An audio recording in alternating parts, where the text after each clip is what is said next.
Oh no, Evo, Sam as well. And Sam as well. Thank you so much for your sub.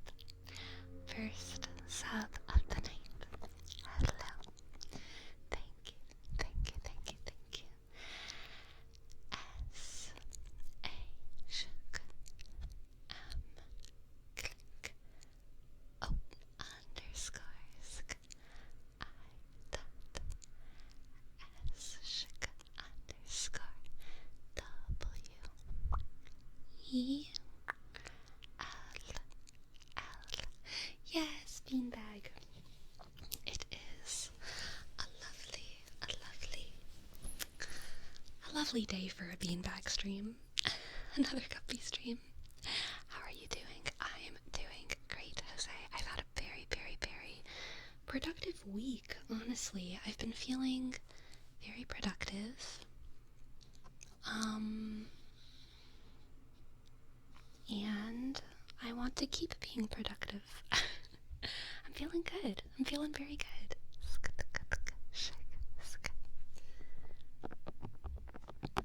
What about y'all? How are all y'all doing? Thank you, Sono Pombo.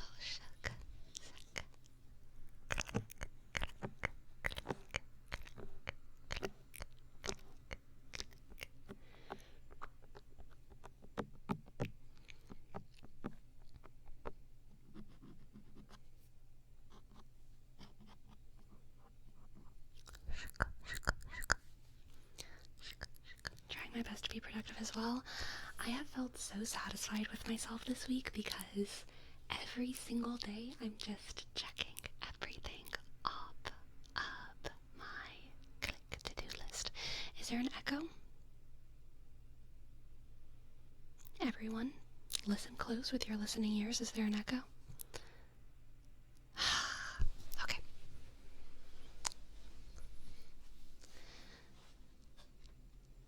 Let's see.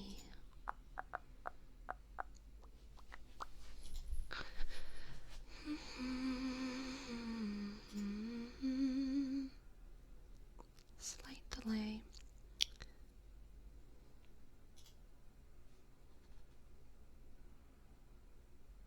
Oh, maybe this is it. Oh wait, no, that's not it. Oh wait, maybe this is it?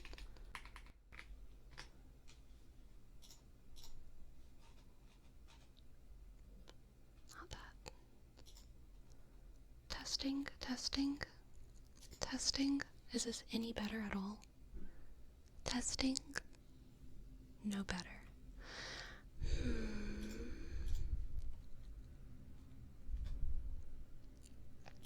Okay, I'm gonna make it really bad.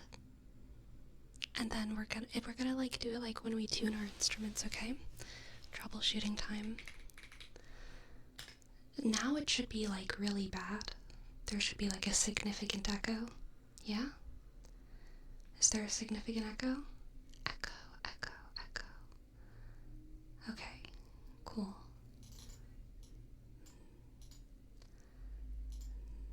Now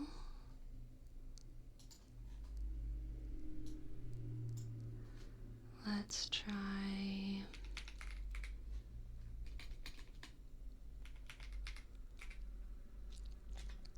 What about this? Testing? Testing? There should still be a little bit of an echo, but is it better?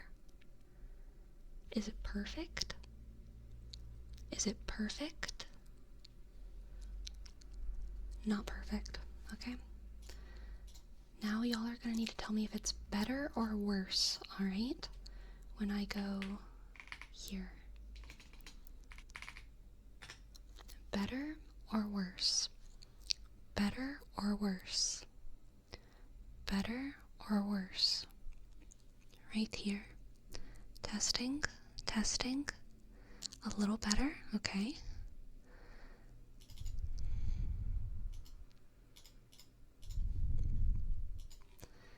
Let's try.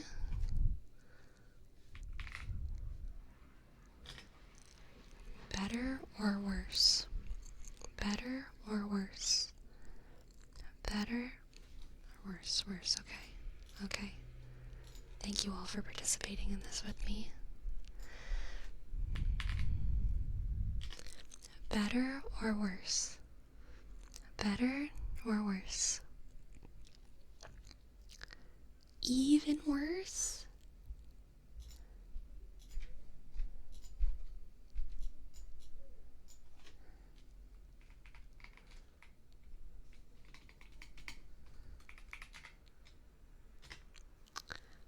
Better or worse? Better or worse? Better or worse?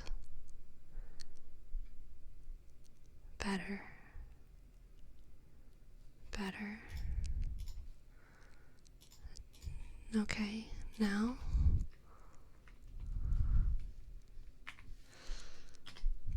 Better or worse? Better or worse? Better or worse? Marginally worse. Okay. We're getting close.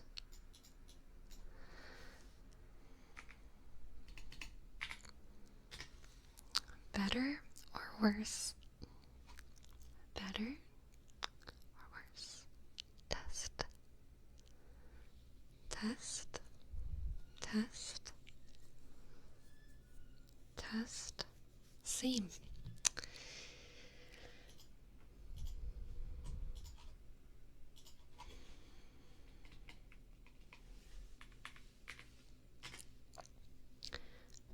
Better or worse? Better or worse? Better. Okay. My volume's going to be a little bit lower. This strategy isn't working, so we're going to try something different. Is there an echo? My volume's a little bit lower, but put on your big ears. Is there an echo? Is there an echo? Yes? Test, test. There should be no echo at all right now. I don't know why there would be an echo at all right now.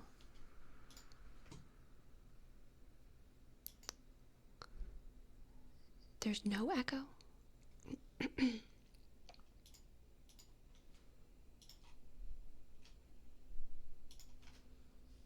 No echo? Okay, now just to be sure, is there an echo now? Is there an echo now? Yes. Okay.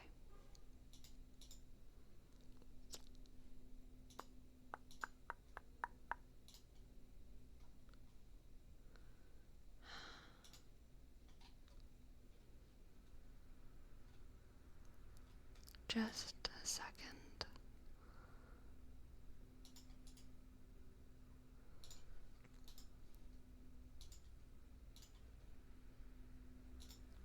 Is there an echo now? Test, test, test. Is there an echo now? So lame. Okay.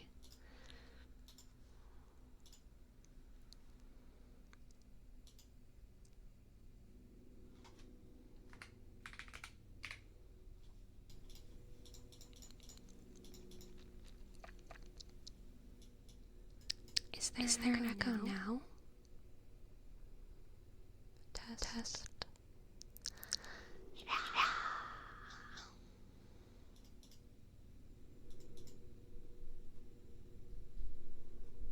Don't know what to do about that anymore. I've exhausted every resource at my disposal. Let's see.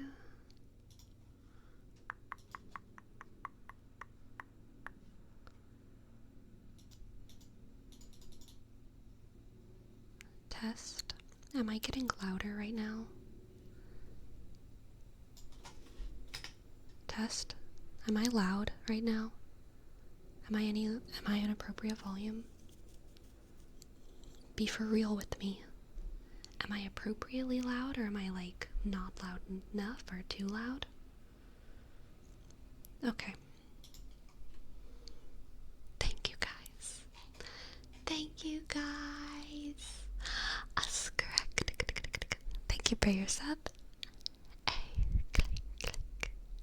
S, C, R, shook. E, K, click, click. D, underscore. Thank you for your sub. Now, shook. Let's get back in the comfy spot.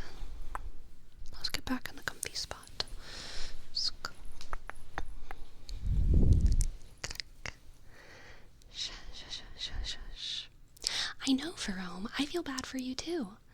Everyone else just accepts it for some reason. Thank you, Jerome. For saying something. Seriously. I don't trust my ears? Well, you have to trust your ears. Please.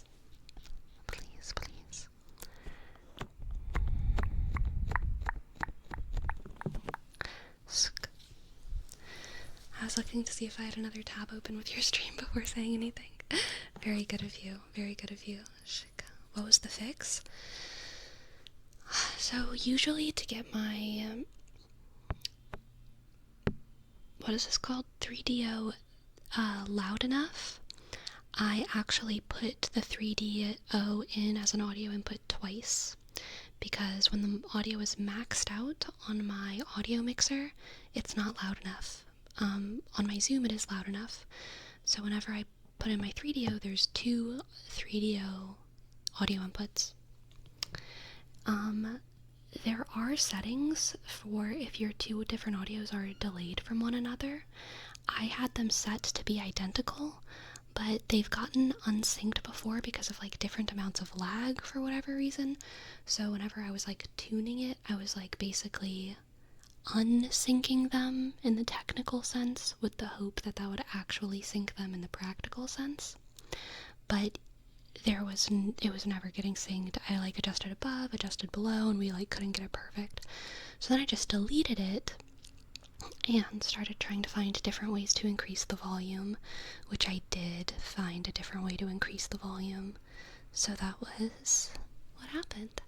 Kalada-chan, thank you for your sub. Thank you, Kalada-chan. K, click, click. O, sk, W, click. A, sk, R, sk, U, C, H, click, A, sk, N, sk. Thank you very much.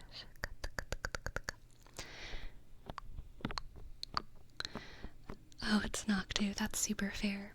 As a former audio engineer, I gave up on saying when something audio related is wrong. I always look stupid because the average Twitch viewer doesn't hear it.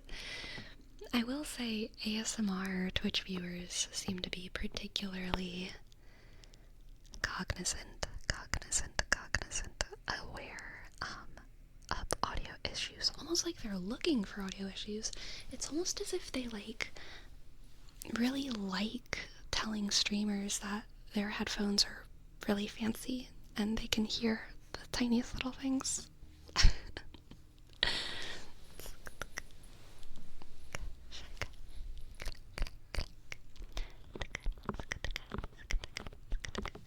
Hello, Agen. I know, imagine having fancy headphones. Let's tap on some things. Now I want to take a nap on a giant cushion.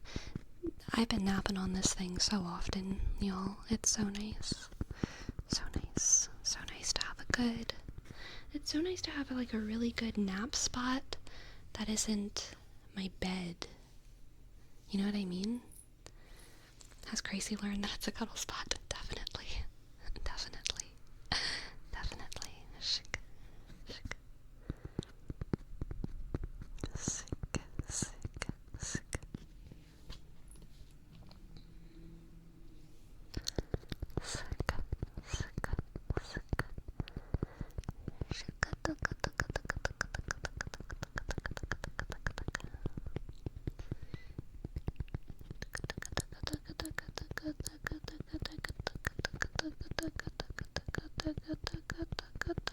just naps are a full night's sleep. I've only slept on it overnight once. I do like to migrate to my bed, for sure. No progress on the Cheesecake Destructicon. I haven't tried it again. I will at some point. I just need to have, a reason or a season. What's up with the stream titles? They're getting really unhinged. Are they? I'm not doing it on purpose.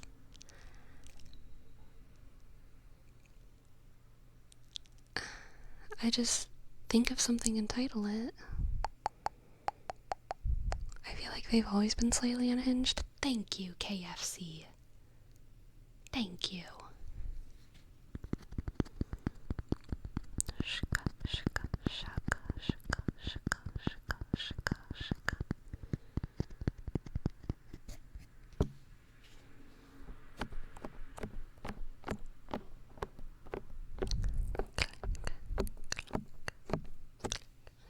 Truly not much goes through my mind when I title the streams. Stream titles are not very important. Like, they're just like, you just kind of gotta throw something up there.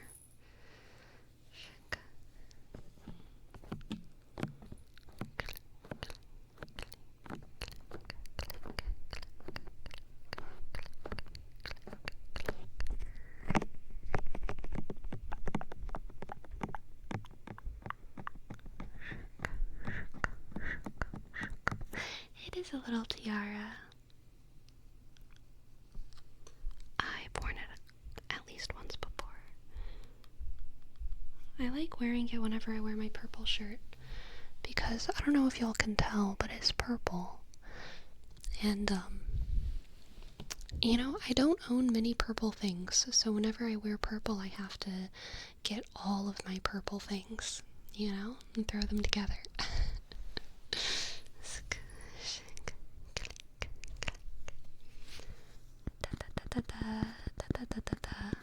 No, this is definitely not the first time I've worn this necklace on stream. I've worn it a lot.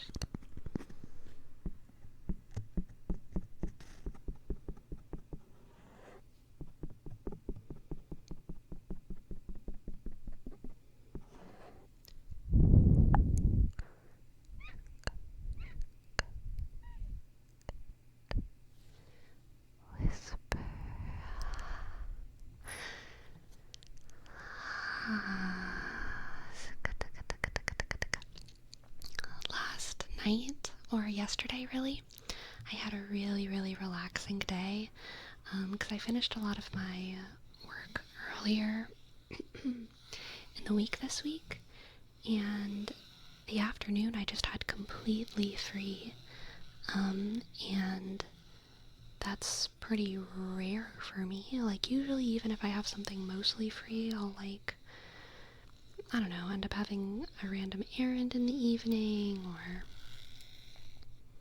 something that makes me feel unfree.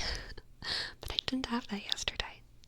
So I just laid down in my beanbag, and I was on my laptop, and I went on YouTube, and I pulled up like 30 different tabs of YouTube videos. And then I went to Hearthstone's Battlegrounds, and I played Battlegrounds while listening to YouTube videos for like 5 hours, and it was the most relaxing thing ever. And then I went to bed afterwards.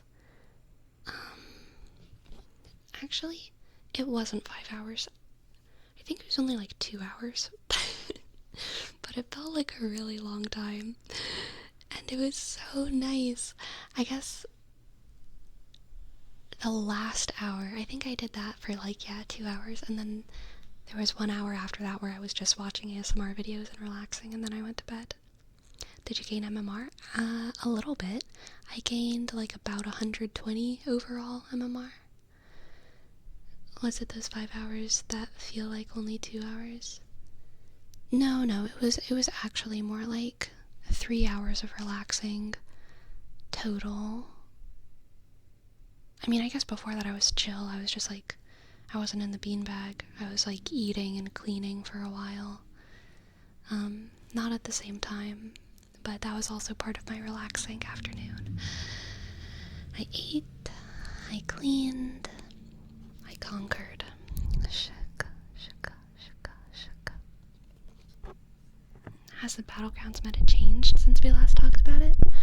I can't really remember the last time we talked about it.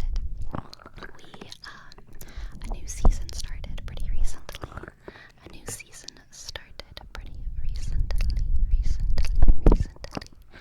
And, there were a lot of tribe changes, a lot of new cards, all kinds of fun things. Right now, my MMR is about 6,100 something. Are Murlocs back? Murlocs never went away. But, Murlocs, I don't think they're like one of the strongest tribes right now. But, I like playing mechs, elementals, and dragons, and Quillboar the most. Pirates and Murlocs I feel the most insecure with. Am I skipping any tribes? But I'm pretty, like, I'm equally happy playing, elementals, dragons, mechs, Quillboar. Equally happy with all of them.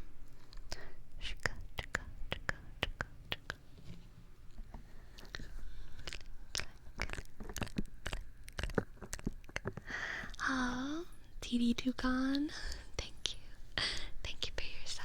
Thank you, thank you, thank you. Thank you, thank you, thank you. T click I dot T click T click Y sk T click O sk shk C A click N shk shk sk. Thank you, thank you, thank you. I think I find elementals the most fun, or like the most satisfying. Oh, I forgot about demons. I'm pretty comfortable with demons as well. I think I find elementals the most fun. Dragons and mechs have bigger highs for sure. Like if you have a strong dragon or mech board, like a strong dragon mech board is probably better than a strong elemental board right now, I would guess. Oh, I also forgot about undead. I'm super comfy with undead. Undead is also fun.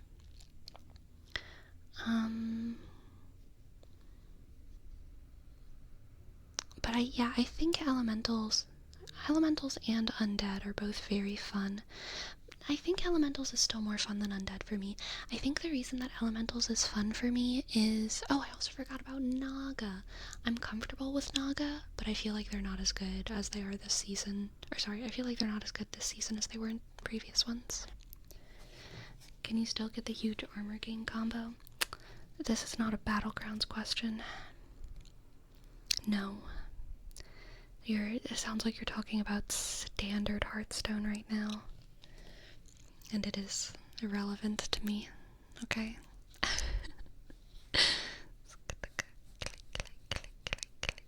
Yeah, mentioning regular duels is a bannable offense. It's so true. Imagine playing standard Hearthstone instead of Battlegrounds. I'm glad you enjoy Eustace Spacey.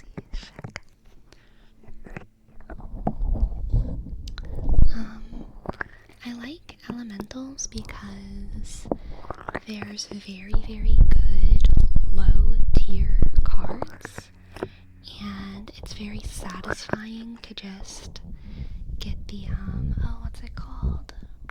That blue guy, that tier 3 blue guy, who makes it so whenever you cast a spell, the elementals in the tavern have +1/+1 in their stats, and just cycling with the recycling rate and getting landlubber and making all of the elementals get big inside the tavern. It's just so satisfying. I don't know, I find elementals fun. I thought there was a build that you get armor per unit killed and you end up with 400 armor until you start taking exhaust damage. That doesn't happen. That does not happen in Battlegrounds, Destructicon. First of all, there's no exhaust damage because there's no deck. Second of all, there's no way to get more armor than the armor that you start with until you get to, like, Tavern Tier 6 or something. Or maybe it's 5, I can't remember, where you get a spell that can give you 5 armor. How does Battleground prevent infinities? Because people kill each other, okay? There's no infinities to worry about. It's a non-issue. Non-issue. Paypal, thank you for gifting a sub. Thank you. B, click, E, sick, B, sick, A, click, N, click, 8, sick, 7, shick, thank you. I swear I've seen builds that have a life gain on their minions, and the other minions also gain health, and then with Divine Shield, it's almost infinite.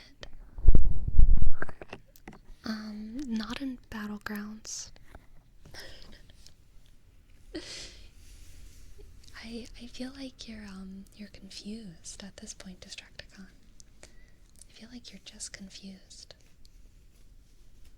Gonna have to pull receipts. Yeah, you will.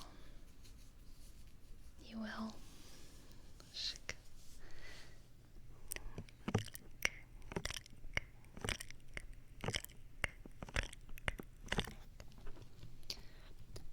Pull receipts.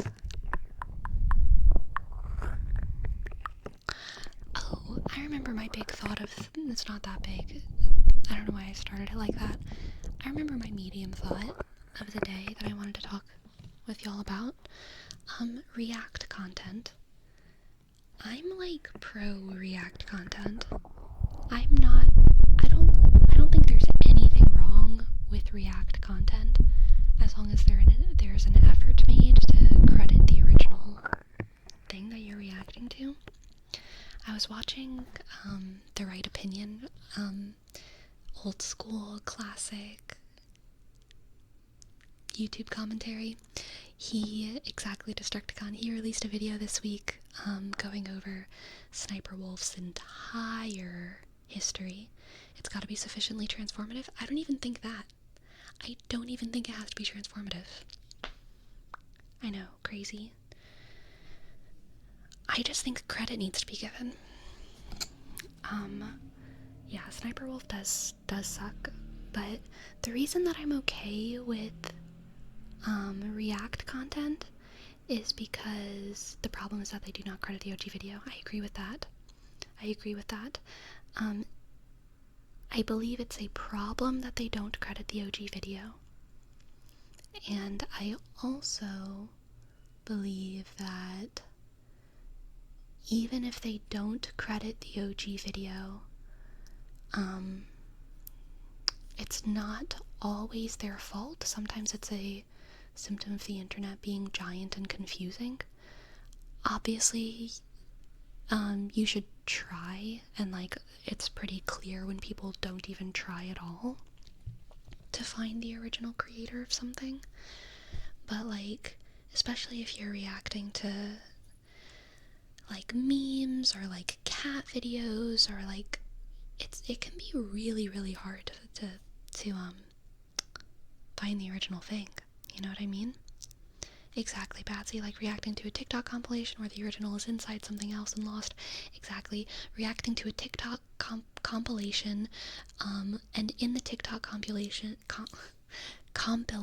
there's a clip from like America's Funniest Home Videos, and it's inside there. You know what I mean? Like that. It can be really, really hard. And in the Sniper Wolf breakdown, which I want to be clear here, like I think Sniper Wolf has done a lot of kind of shady things, but I also like I don't think that there's value in like shitting on like one random person, and I don't really want to talk about like whether or not she's good or something, because I feel like she's probably just had a crazy life and mental illness. And I feel like she's done a lot of bad things, but that's not really the point. I think talking about React content is more of an interesting discussion. And Jack's Films is like super against like all React content, right? And or most React content. And there was one specific quote from one of his kind of rages against React content that said something like, "You're not making art, you're just curating it. You're not making art, you're just curating it." And here's the thing, y'all, curating art is like an incredibly important part of keeping art alive in the entire world for as long as art has existed. Curating art is, I mean, you go to school for it. You go to school for arts administration, and you learn how to curate art, and you learn how to work in museums, and you learn how to put art together in ways that is effective, you know what I mean? And that's not the only kind of art curation. We also do art curation in our homes whenever we, set up a little shelf of curiosities or whatever it is. I think curating art is really important and valuable. And React content, to me, depending on exactly the way that it's done, it kind of strikes me more as both a curation and kind of like a tour guide experience, except it's like a tour guide where the person also doesn't know the city that you're going to. I think it's just this particular kind of content, and I'm very okay with it existing. Also, historically, when it comes to like practical museum work, there have also been so many issues with crediting art, and a lot of it wasn't done maliciously. It was just done ignorantly. Whenever you go into a museum in like England and they're like, a hat made by a tribal woman. That's shitty. This has always been an issue. This has always been an issue. It continues to be an issue. I don't want to like minimize the fact that it's like an issue, because it is an issue, but it's also like not new. It's not new at all for rich people to like just not credit the work of other people and profit off of it. And the silver lining is that it does keep that piece of art alive in some way, and that it does, spread the art itself to more people. Expose the art to more people, make it more accessible. But yeah, I'm like totally chill with React content. I just think every effort needs to be made to credit the original people. And Andrew Bell, thank you. Thank you for your sub. A click and sk D shik R click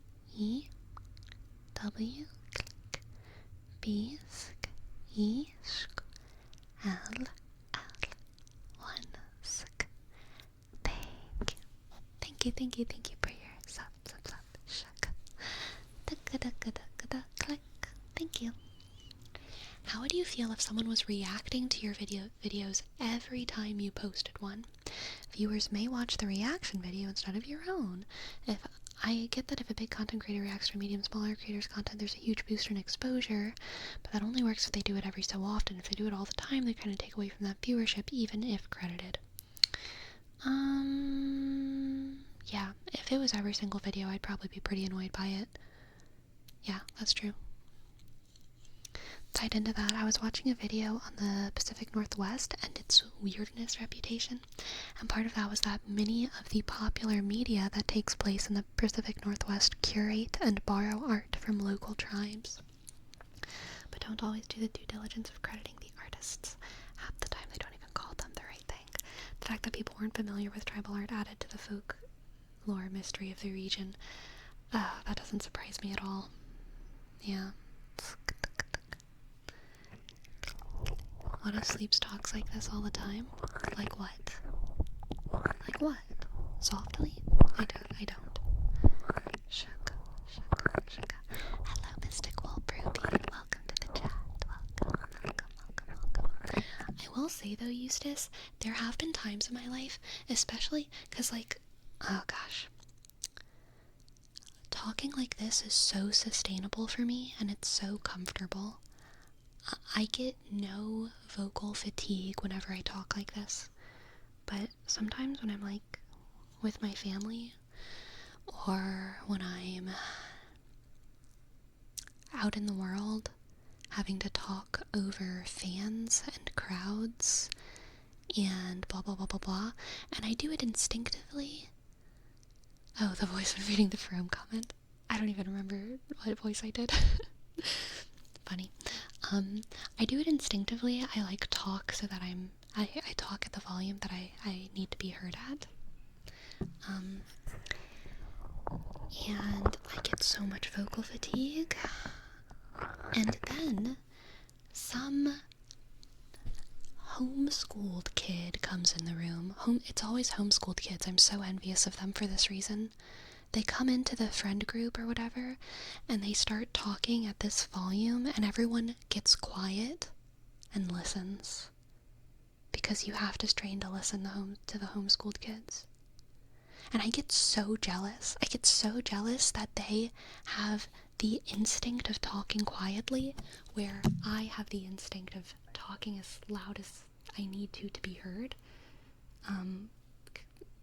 In reference to the physical circumstances. And sometimes I go home with this feeling in my gut of frick it, I'm gonna talk softly all the time. No one's gonna stop me. I'm just gonna talk softly all the time. But I can't stop because it's actually an instinct of mine to just talk as loud as I need to be heard. If anything, I overcompensate because I grew up with old people. Old people who shot guns their whole lives in the woods at ducks and deer, and so all of them had hearing damage. And so growing up, I wasn't very talkative growing up. I was pretty shy, but if I did talk, I mean it was kind of beat into me, yell at the old people, talk really loudly. And so I feel like I just instinctively whenever I'm in public places, I talk loudly. Because I'm what if they can't hear me?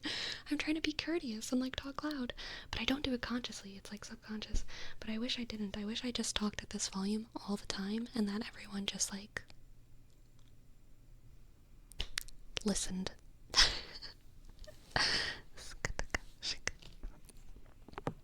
How do people determine that whispering is damaging to the voice? I'm wondering if in the future vocal damage will be common for ASMR artists minors like Black Lung.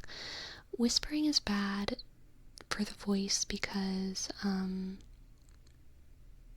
you are constricting your vocal folds and passing air through them.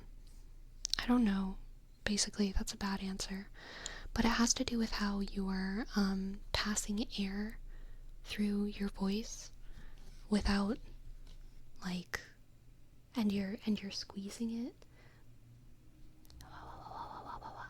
Whisper. You can feel it, right? Whisper. you squeeze your throat more than you do when you talk. Wah, wah, wah, wah, wah. Whisper. Wah, wah, wah. Whisper, whisper. There's like a squeezing throat action. And it can be harmful over time for your vocal cords. But I mean, yeah, there's a lot of ASMR artists that talk about having vocal damage, or throat damage, and I feel bad for them. I think it sucks. I feel glad that I soft speak as often as I do. I feel like it's, I feel like it protects me. It protects me.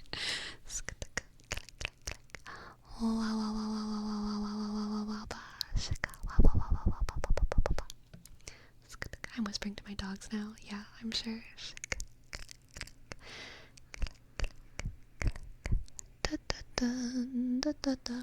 Have you lubricated those precious vocal cords recently? I have. I've drank many water today. I had coconut water today, even. Wait, who has had vocal damage? I don't think I've seen ASMR to say they have experienced some problems. So JoJo ASMR is the first who comes to mind because he's been explicit about it. Other ASMR artists talk about having voice and throat issues. I don't think I've specifically heard them talk about how it's a result of making ASMR, so I don't want to out them. But I believe it is. Because they talk about how they have like mysterious throat pain issues. And I have a feeling the reason they don't want to talk about it to their communities is because they don't want their community to be like, stop. You know, I think they want to keep making ASMR. Like the, you know, tennis player who like has elbow issues and they like don't want to talk about it because they don't want people to tell them to stop. So yeah. And like the truth is probably no one would tell them to stop. But I can understand the fear. I can totally understand the fear. Have you looked at throat coat tea? Several singers drink it to relax vocal cords, plus it does taste good. I have. I actually love throat coat tea. It's herbal tea, which is my favorite because I hate caffeinated teas. They taste really bad to me. Yeah, I like throat coat tea because it tastes very cinnamony and fennel-y and licorice-y and delicious.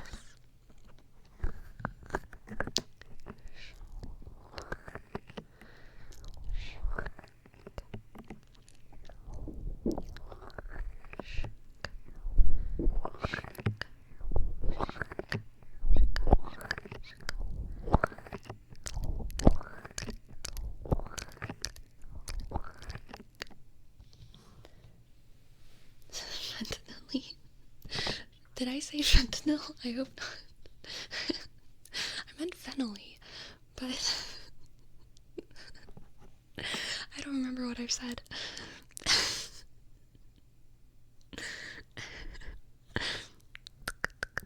Don't worry, you're being gaslit. Okay, thank God. Thank God.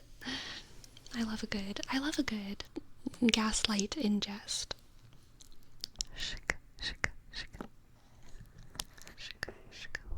Who's taking fentanyl? Patients at the hospital, alright? That's who.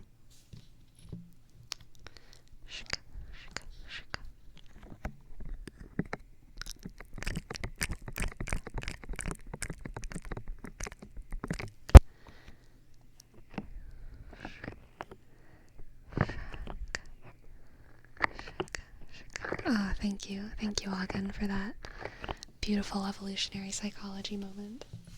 I love that. Y'all, oh my gosh, wait, Agan, you reminded me.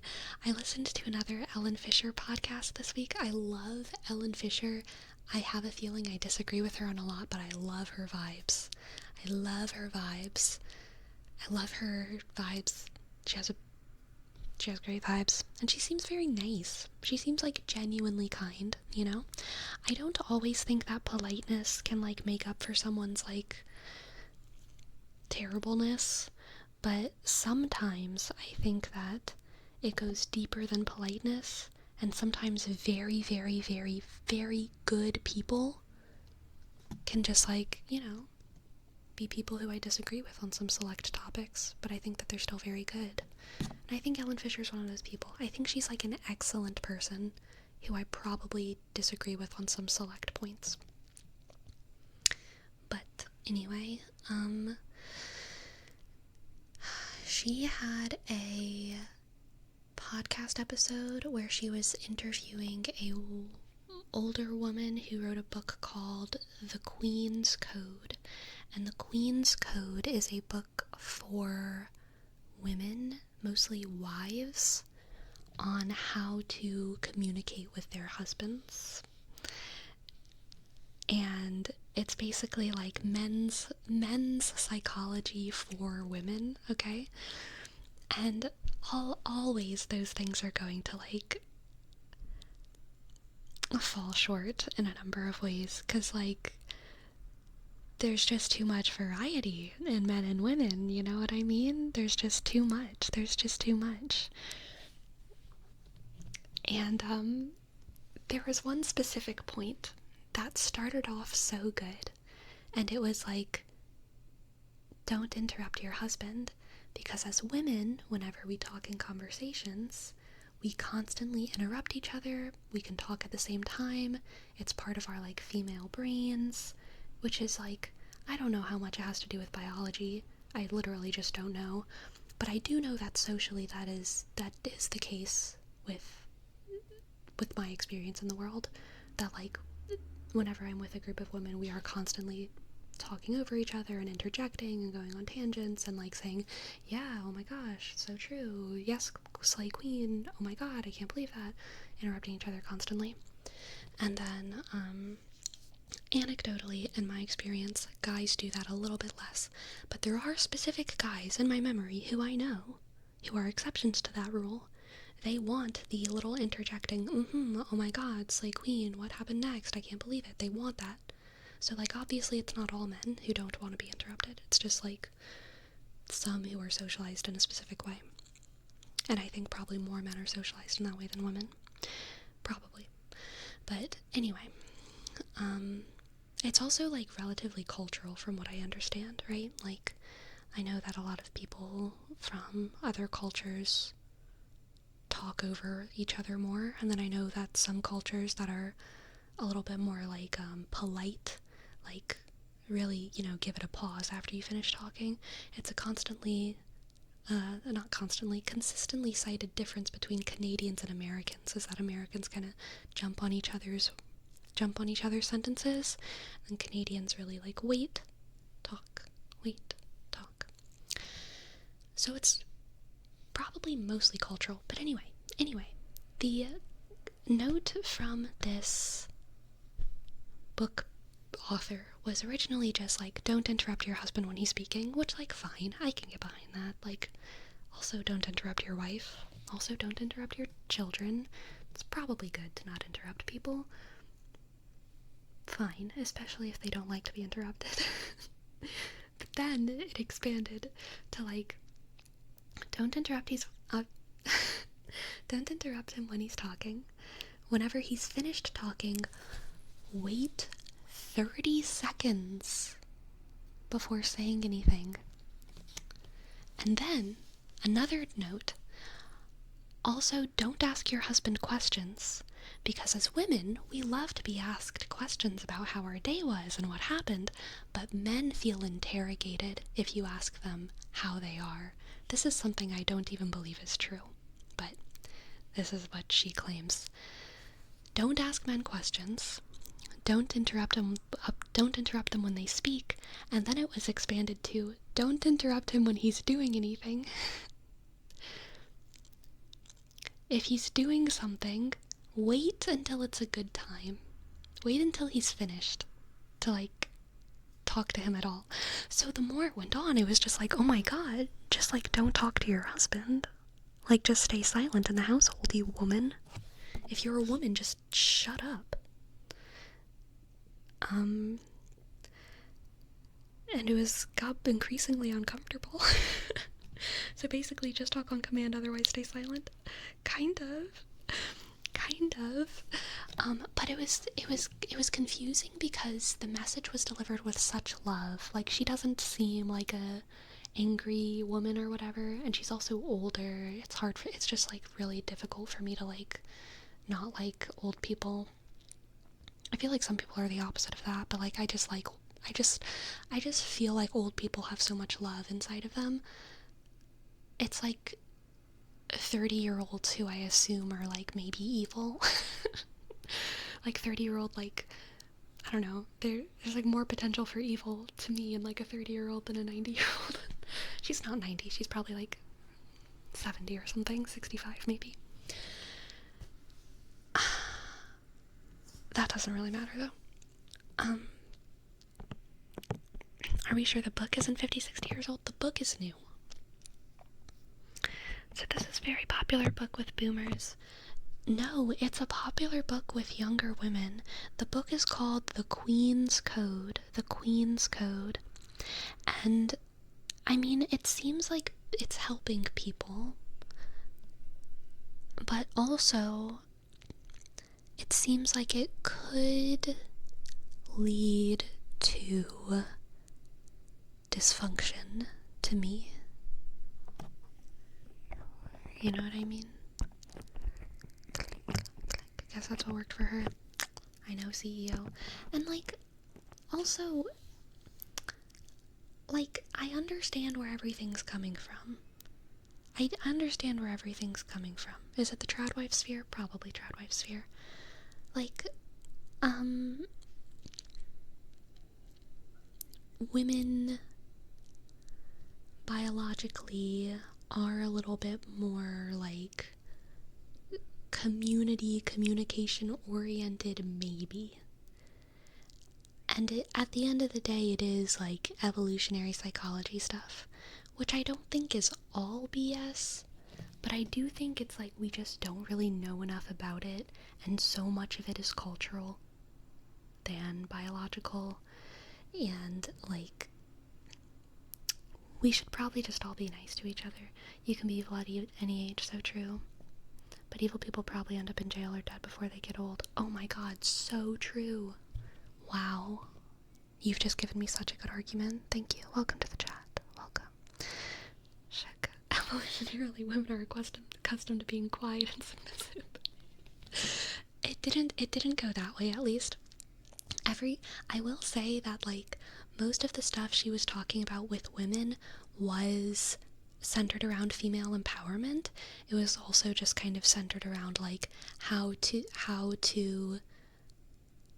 talk to your husband and communicate with your husband in a way that makes him feel good, but also, like, it was also, like, very validating towards a lot of, like, female stuff, so I'll give her credit there. And a lot of the times whenever they were talking about girl stuff, I was like, oh my god, yes, Slay Queen, so true.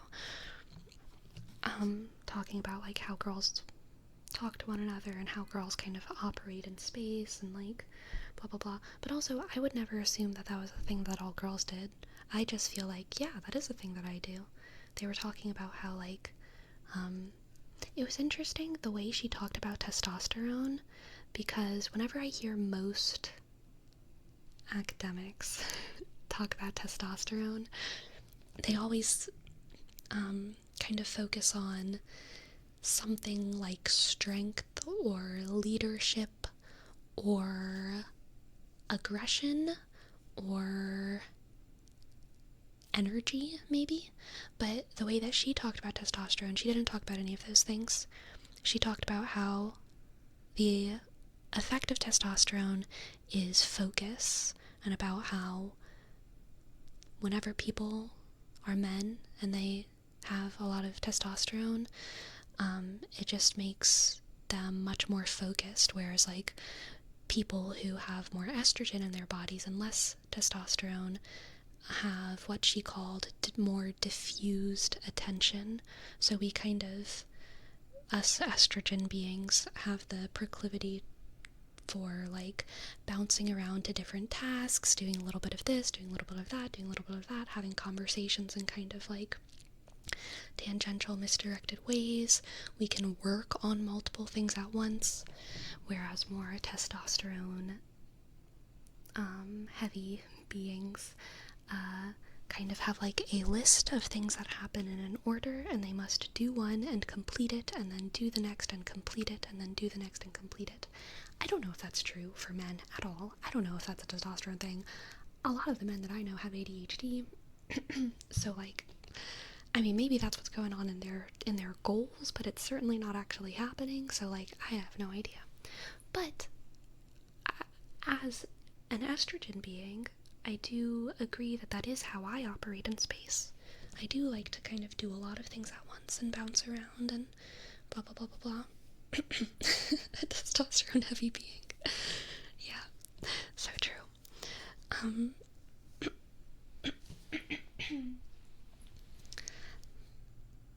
Do I need to clear my throat? I do need to clear my throat.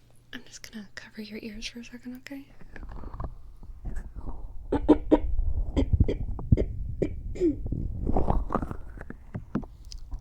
Hello. Hello, hello. My thing is I tend to hyperfocus. I don't think it's testosterone related.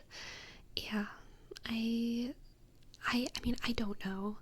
Obviously, I don't know. I kind of doubt it. I think that most of these things are just social lessons that we're taught about how to live in the world by our culture, by our family.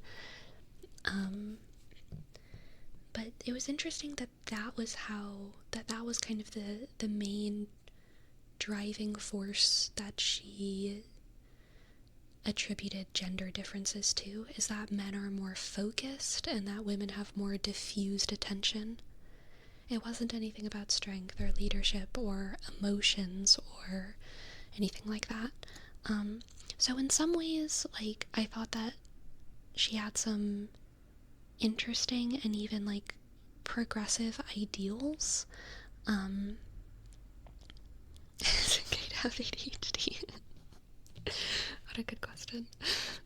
I don't think so. But I don't know. Probably not. But then in other ways, it just seemed like some of the implications of her advice were a little bit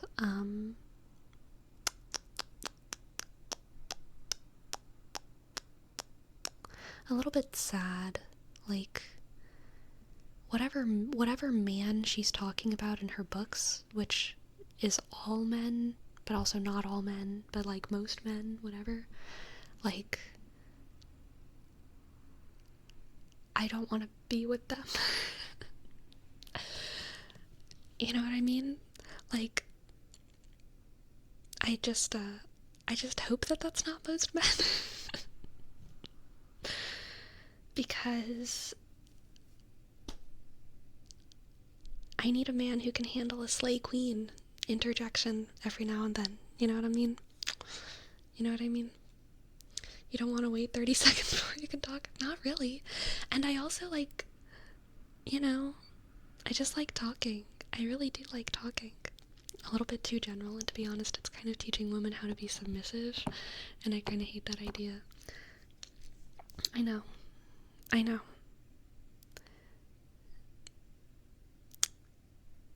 The women who want to be submissive will be submissive, you know what I mean? And the women who don't gotta be. They do not gotta be.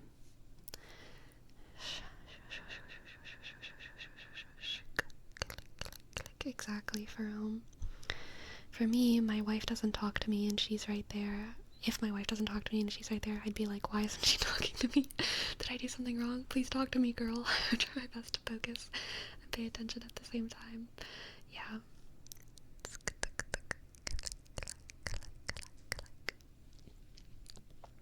I don't know about focus, but testosterone is correlated to competitive and status-seeking behavior.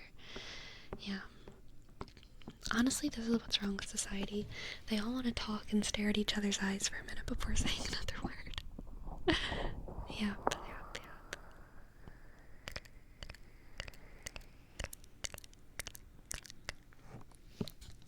Now, I will say, like, I think that part of the socialization of masculine men, in the US at least, does make men less likely to talk about their deeper ideas a lot of the times. It's not because they don't have them. It's not because men aren't emotional, deep, blah, blah, blah, blah, blah, blah, blah, blah, blah beings. But I do feel like men are less likely to, like, open up about that stuff in general. And I think the 30 seconds is kind of how she's teaching women to give men, like, a safe space, you know? I don't think it's supposed to be about submission. I think it's supposed to be about, like, making your husband, making a man feel, like, safe to open up without you hijacking the conversation, which there's value in that.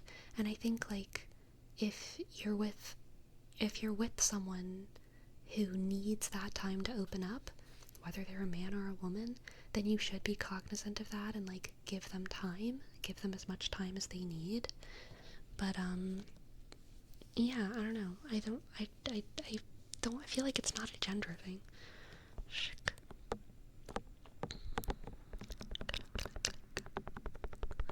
30-second speech cooldown. Yeah, that part is true. Maybe it's changing, but I think most guys generally think it's hard to talk about their feelings, especially with other friends. Yeah.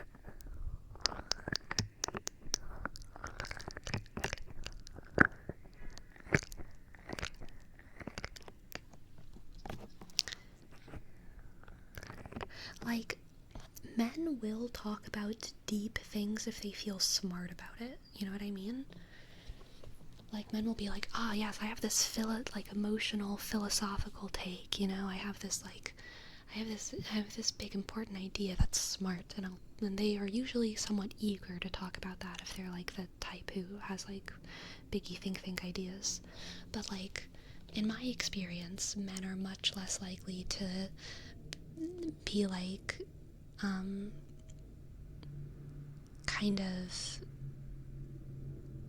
to question their emotions, to question their perspective, to talk about their feelings in, like, a strictly unacademic way. Like, I don't know why this hurt my feelings, but this really hurt my feelings the other day, and I'm trying to, like, sort through it. Like, men don't, in my experience, men rarely or don't say that, but women have that kind of thing a lot, where we're just, like, kind of emotionally, like, blah blah blah blah, and, like, sorting through it together, and it's not, like, a prepared thing. We'll just, like, talk about our feelings. And I think men have those feelings, but I feel like men have just been socialized to not, like, to not talk about it in that kind of way. Giving my personal take here, I feel like I need the other person actively participating in the conversation, showing they care for me to open up. If they're just letting me talk without saying anything, I may feel like I'm talking to a wall, to the opposite. Yeah. So, something that I used to never be self-conscious about this, but, like, more than saying, like, yes, Slay Queen, oh my god, what happened next? More than that, what I do is nod. I nod when people are talking. And I say, like, and I just keep nodding while people are talking, and I smile, and I nod, and I do it instinctively. I don't think about it. I just nod my head up and down and up and down and up and down. No matter how long someone is talking, I am nodding my head. I also do this in class when I'm listening to a professor or anything. I'm a nodder. I'm listening. I'm validating. Yes. Whenever people are giving class presentations, I'm in the class. I'm nodding. I'm listening. I'm nodding. Yes. Yes. I don't think about it. It just happens. Because of that, in class presentations and in school, I have realized that because I give so much feedback to my professors, to my fellow students who are presenting in class, a lot of times they end up presenting to me every now and then, looking at everyone else and then coming back to me and staring at me for, like, 15, 16, 17 seconds, giving their speech, and then, like, remembering to look around. Which is, like, very awkward, but I'm okay with it. Also, apparently, in VR chat, it's weird. Once I was in VR chat and like I was just listening to someone talk and they were like, is something wrong with your headset? I was like, what? And they were like, your head keeps moving. And it's been happening like all day. And I was like, no, nothing's wrong. I'm just nodding because I'm listening. But I had never really thought about how much I nodded until that moment. I knew that I gave a lot of like nonverbal feedback to people in general in conversations, but I never thought about my nodding until the VR chat moment. And I was like, oh my god, not only do I nod a lot, but I like nod big. Like I hoist my head around my neck.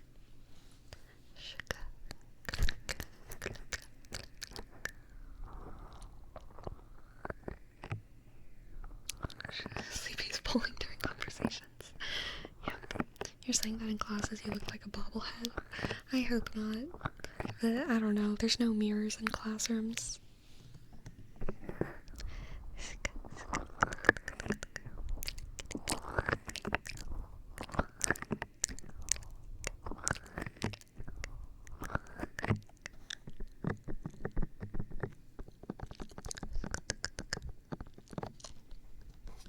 Sleepy, I do the same thing. I think it might be a subconscious thing where I feel like I need to show the other person that I'm paying attention. Yeah, exactly, Agan. I want them to feel seen and heard. Like, I really, really want them to feel seen and heard.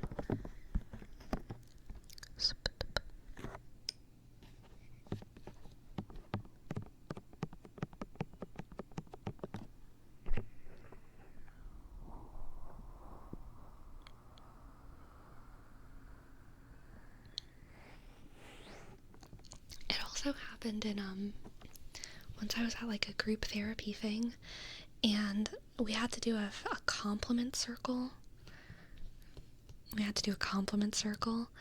And it came up in that too. Someone was like, I feel like every time I'm talking, I just want to look at Tessa because she's always nodding. And I was like, cool. They were like, you're so encouraging. And I was like, cool. What's a compliment circle? Yeah, you just go around in a circle and compliment people. That's such a great compliment. You are people's vocal safe space. I guess so.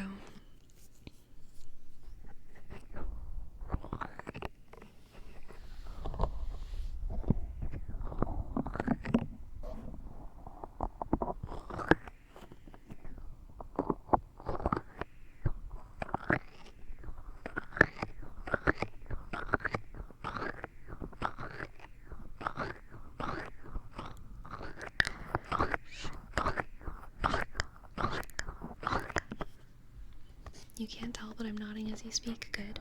I mean, whenever I'm streaming, every single time that I'm streaming, I look at the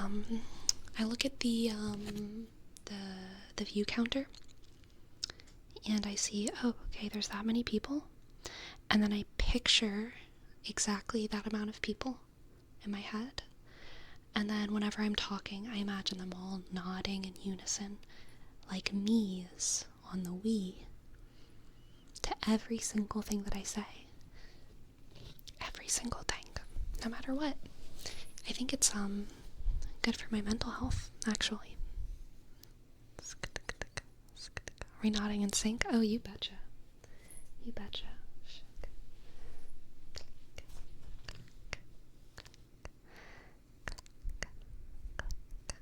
Very good. Very good, Jose. Very good, Potato.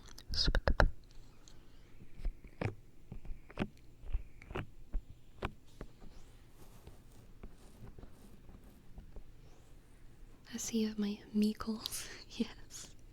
Yes. Yes, exactly. You like superheroes? Not really. I'm sorry. I don't watch a lot of the superhero movies. But, like, I think Spider-Man's probably cool. Probably so is Batman. I wish I could give more interesting answers.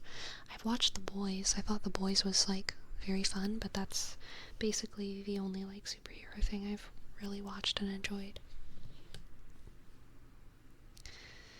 Is the compliment circle the reason you're weary of therapy now? Oh no. Oh no. I have much better reasons for being weary of therapy.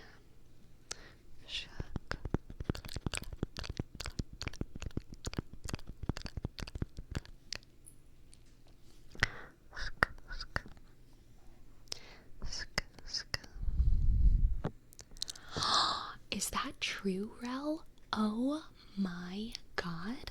Is it the whole season? What? No, it must be just like the first 3 episodes or something, or the first episode, or the first 2 episodes, or the first 10. What? I was afraid it was never gonna happen. The last one came out like a billion years ago. What the heck? I'm so excited I said something about it because, Rel, you've made me excited. Apparently it's going to end with the 5th season? Okay, cool.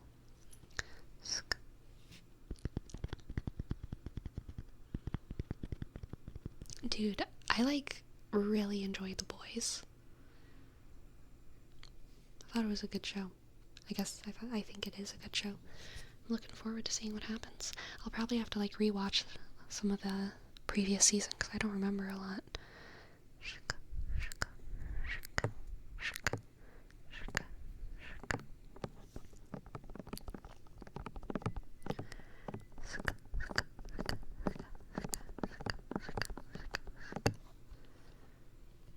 First 3 episodes, nice.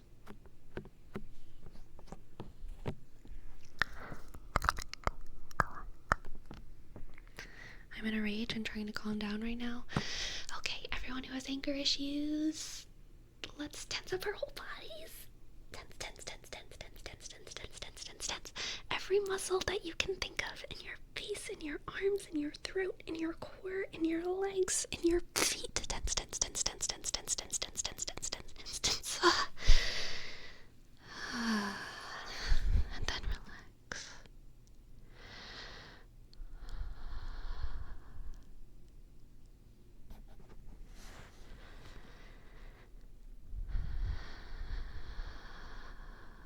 Breathe.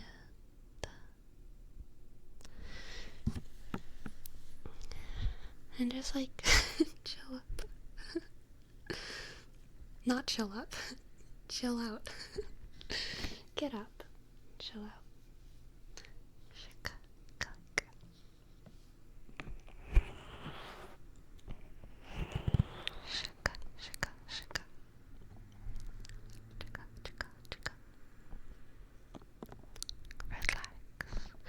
It's okay. If you need to punch someone in the face, you can punch them in the face tomorrow, okay? You don't have to do it right now. You don't have to do it right now. And maybe tomorrow you won't feel like, you need to do that. You know what I mean? And that's probably a good thing. It's probably a good thing for you to not do that. I think I messed up my hair a little bit, but that's okay. Remember to wait 30 seconds before punching them in the face. Exactly. Shika, shika, shika, shika, shika, shika. Shika, shika, shika, shika. Relax, relax.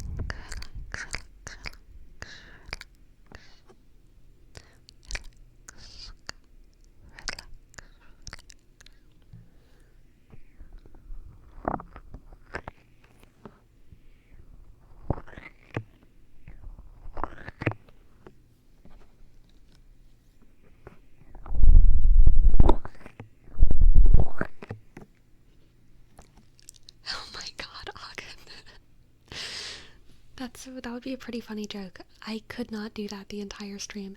That's evil to do while gaming. Can you imagine if while gaming Susie was like, pick this up, do this, shoot that person, do this thing, blah blah blah blah blah. And I didn't respond for 30 seconds in a Dark Tide match. I'll consider it outside of game time.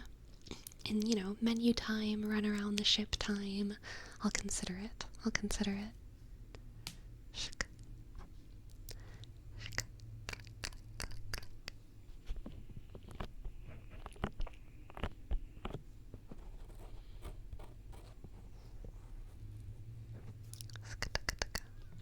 I think anytime I have something like really important to say during the game, like something really imperative about like a monster running towards us or a sniper that I see in the back, I think what I should do is I should be like, hi, I'm sorry for interrupting your gameplay, I just have something quick to say.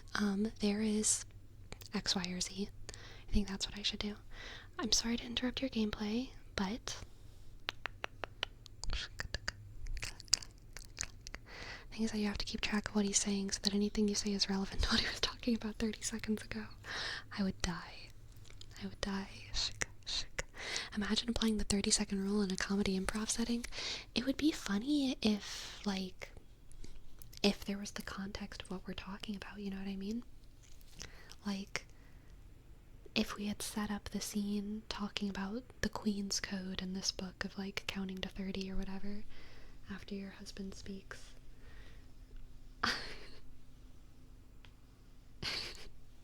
It would be really funny if it was only applied, by the woman to the man. Like, every time the woman talks, the man, like, jumps on what she's saying. And then he says something really short, like, okay. And then she waits 30 seconds. And then she has, like, something kind of long to say, like, I'm really glad that you agree with that, because whenever so-and-so said this to me at the party, I felt some type of way about it, and it really made me want to blah, blah, blah, blah, blah, blah, blah, blah. And then he, like, kind of cuts her off and says, yeah, I think so too. And then she just waits.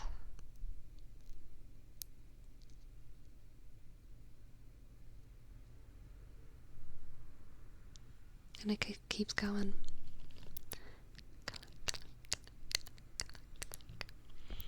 This is ideal human interaction right here. It's a healthy marriage.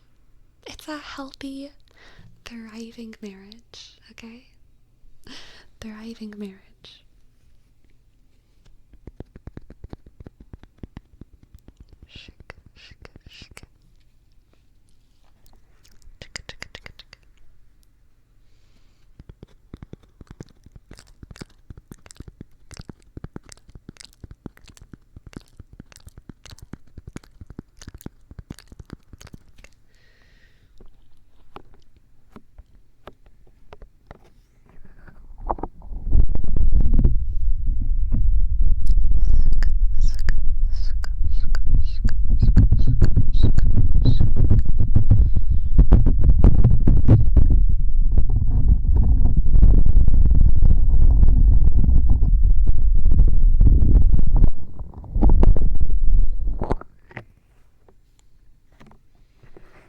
No, I'm not doing any husband role plays or wife role plays on my channel.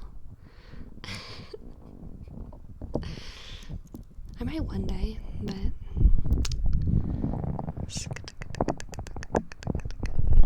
I don't quite want to go there.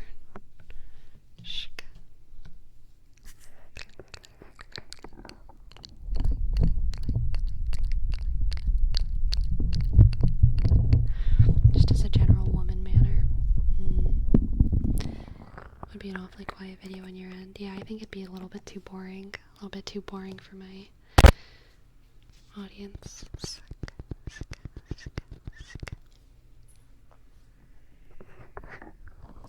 Marriage counselor roleplay? Ooh, that would be interesting. There's not a lot of ASMR made for like 2 people. Psych ward roleplay? I could just be giving like bad like girlfriend like advice, like the viewer is like a woman in a marriage and I'm like a girl with like terrible like relationship history, like crazy single life, and I'm like, this is how you should treat your husband to get the best results. Actually, I read this on TikTok. Teen advice for marriage. Yeah.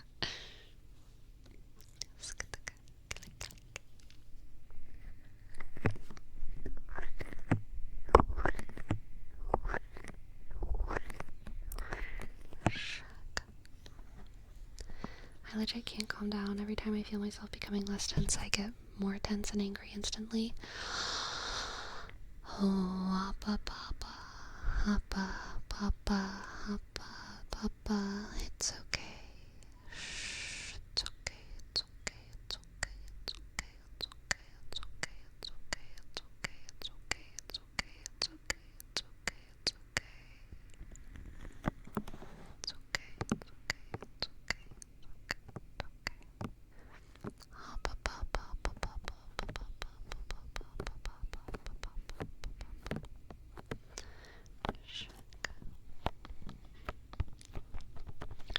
I think the Arkham Asylum thing could be funny too. Like, I kind of like, or it could be like prison. Your prison cellmate gives you like marriage advice for when you get out. You know what I mean? I think there's potential there. I think there's potential. What's your favorite fruit? Apple, cantaloupe, watermelon. Can't decide.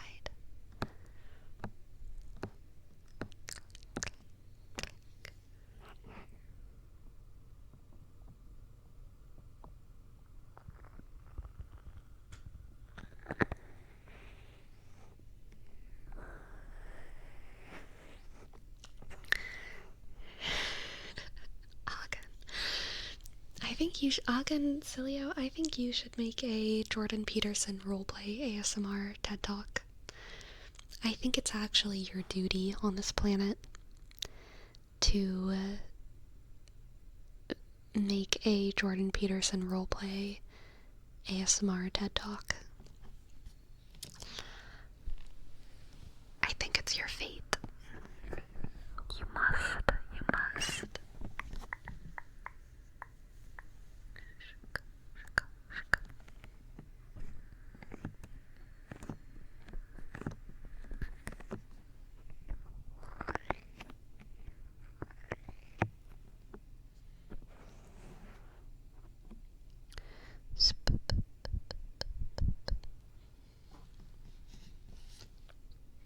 ASMR flirting with a lobster. Lobsters are so much better than men. They understand how to deal with their testosterone. They understand how to be leaders, how to be pushers, how to be movers. Lobsters get it. Men these days are just too feminized, okay?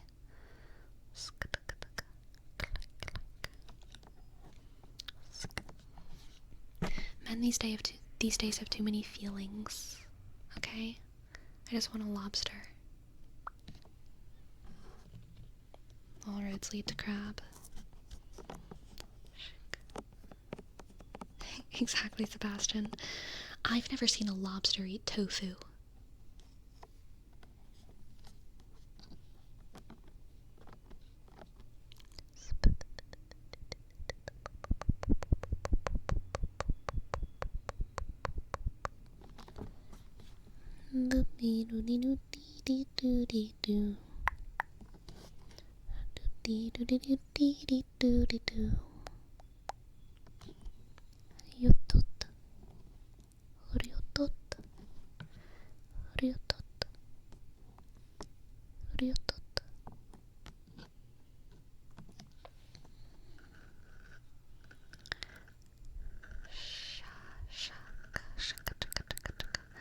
Honestly, lobsters have such long attention spans, so their testosterone is off the charts. Men can't even compare to those testosterone-filled beings. Yep.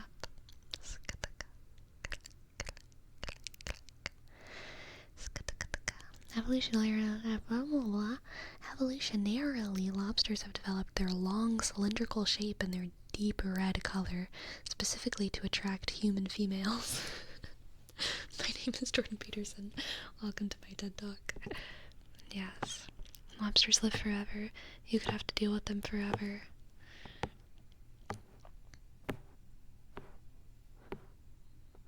The only man I want to deal with forever is a lobster, okay?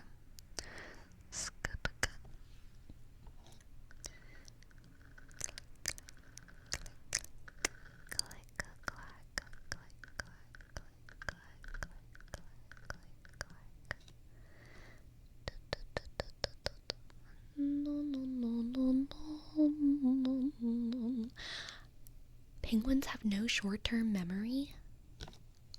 What? Do they have long-term memory? How does that work? How does it work to have no short-term memory but long-term memory? Like, they just don't remember anything until, like, after a while?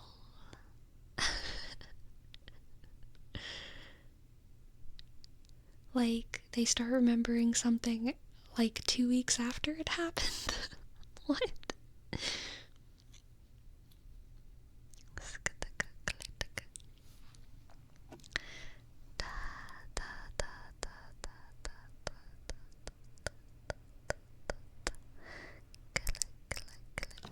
My bad, it's seals. Okay. I still have the same questions. Must have been the wind, must have been the wind, must have been the wind, must have been the wind. Little Sharky, there's a song called, I think it's called Must Have Been the Wind, by, it's not Jordan Peterson. It is not Jordan Peterson. Oh my god.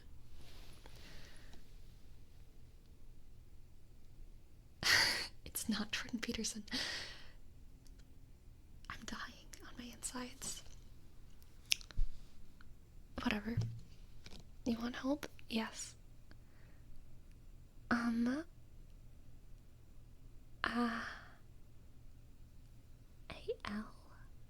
Alex?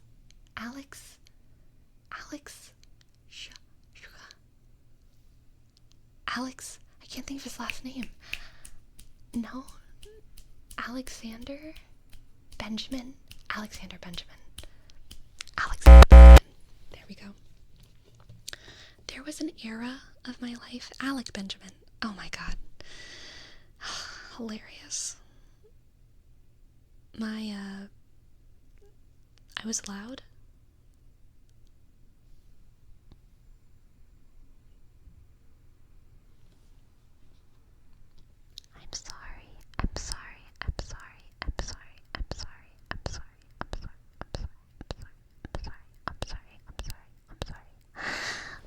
Please forgive me. I did not mean to do it. Please, I'm sorry. Please forgive me. It's okay. I won't do it again. I'm sorry. Thank you guys. Anyway. Alec Benjamin wrote a song called, the Must Have Been the Wind. I had like an Alec Benjamin phase in maybe like 2018 through 2022. 2021 was like my peak Alec Benjamin days. He has some good songs, I like them. They also all kind of sound the same, but that's okay, because like, most artists are like that. I'm like that as well. Like, most of our stuff is gonna sound the same because it comes from our brains, and our brains aren't different from themselves. But I don't really like his stuff anymore. Something changed within me. Something has changed within me. Something is not the same. I think I feel weird because his songs are very, very clearly, like, catered to a pretty specific audience of, like, young Women. Did you grow up sleepy? I think so. And his songs are like good for young women. Like they really get the vibe. But also I think he's like 30 something now. And something in my head just like can't stop picturing him as like a 30 something year old man. And it kind of feels like the songs are all about like from the point of view of like a 17-year-old like boy. Maybe up to like a 22-year-old boy, depending on the song. And part of me is just like, it's like Taylor Swift and being 30 something and talking about sad emo breakups. Yeah. Same thing. Alec Benjamin kind of reminds me of a mix between Justin Bieber and I just had his name in my head and I lost it. David Archuleta. Justin Bieber and David Archuleta. Does anyone remember David Archuleta? I was such a David Archuleta stan in like 2005 or whenever. I don't think it was 2005. It's probably more like 2008 or something. I have no idea. Old school American Idol. He's Mormon and gay. Is he really? I hope he's okay. Oof. It's rough.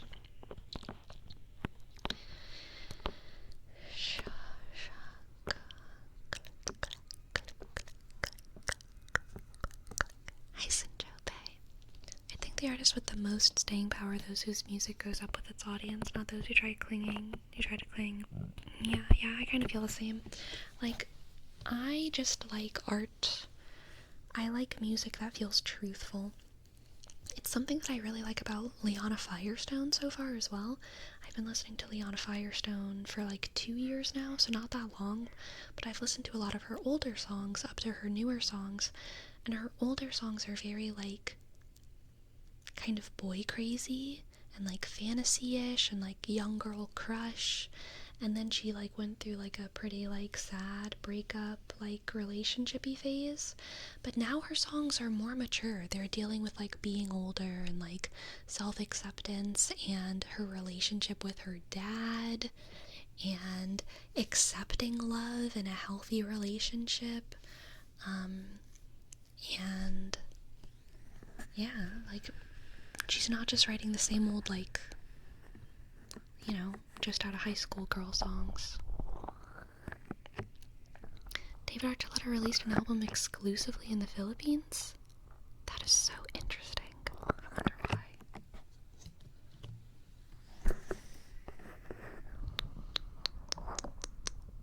You think her lyrics are mirroring her life experiences? I'm almost positive for Liana Firestone. I'm sure it's not exactly it, but like she feels like a pretty journalistic writer to me. Yeah, she feels like a pretty journalistic writer to me. Hello, Yavi. Like TS? I don't know what that is. Is it like Drake Bell that moved to Mexico because he's really big in Mexico? I like the idea that he moved to Mexico because he's like really big in Mexico. Like he's way taller in Mexico. Every time he comes to the US, he's just like, he loses a couple inches. He has more testosterone in Mexico. Yeah, exactly.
conversation away from Drake Bell,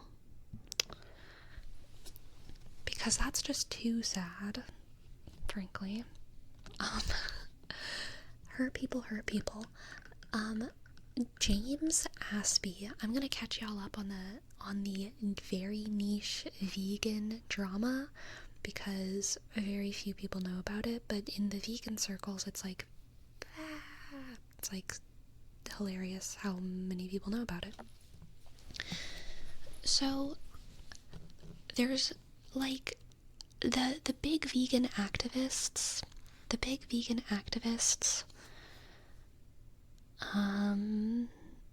everyone kind of like knows who they are. There's some vegan activists who have a very particular hyper masculine argumentation style. I don't even want to call it masculine. That's not right. It's not masculine, it's just aggressive. I'm just talking about aggressive debaters, and they happen to be men. The ones that come to mind immediately are Gary Yourofsky, James Aspie, and oh god, I can't remember his name. There's this, no, it's not Vegan Gains. Vegan Gains I actually wouldn't put in this group, because Vegan Gains is, actually an intellectual. Very strange.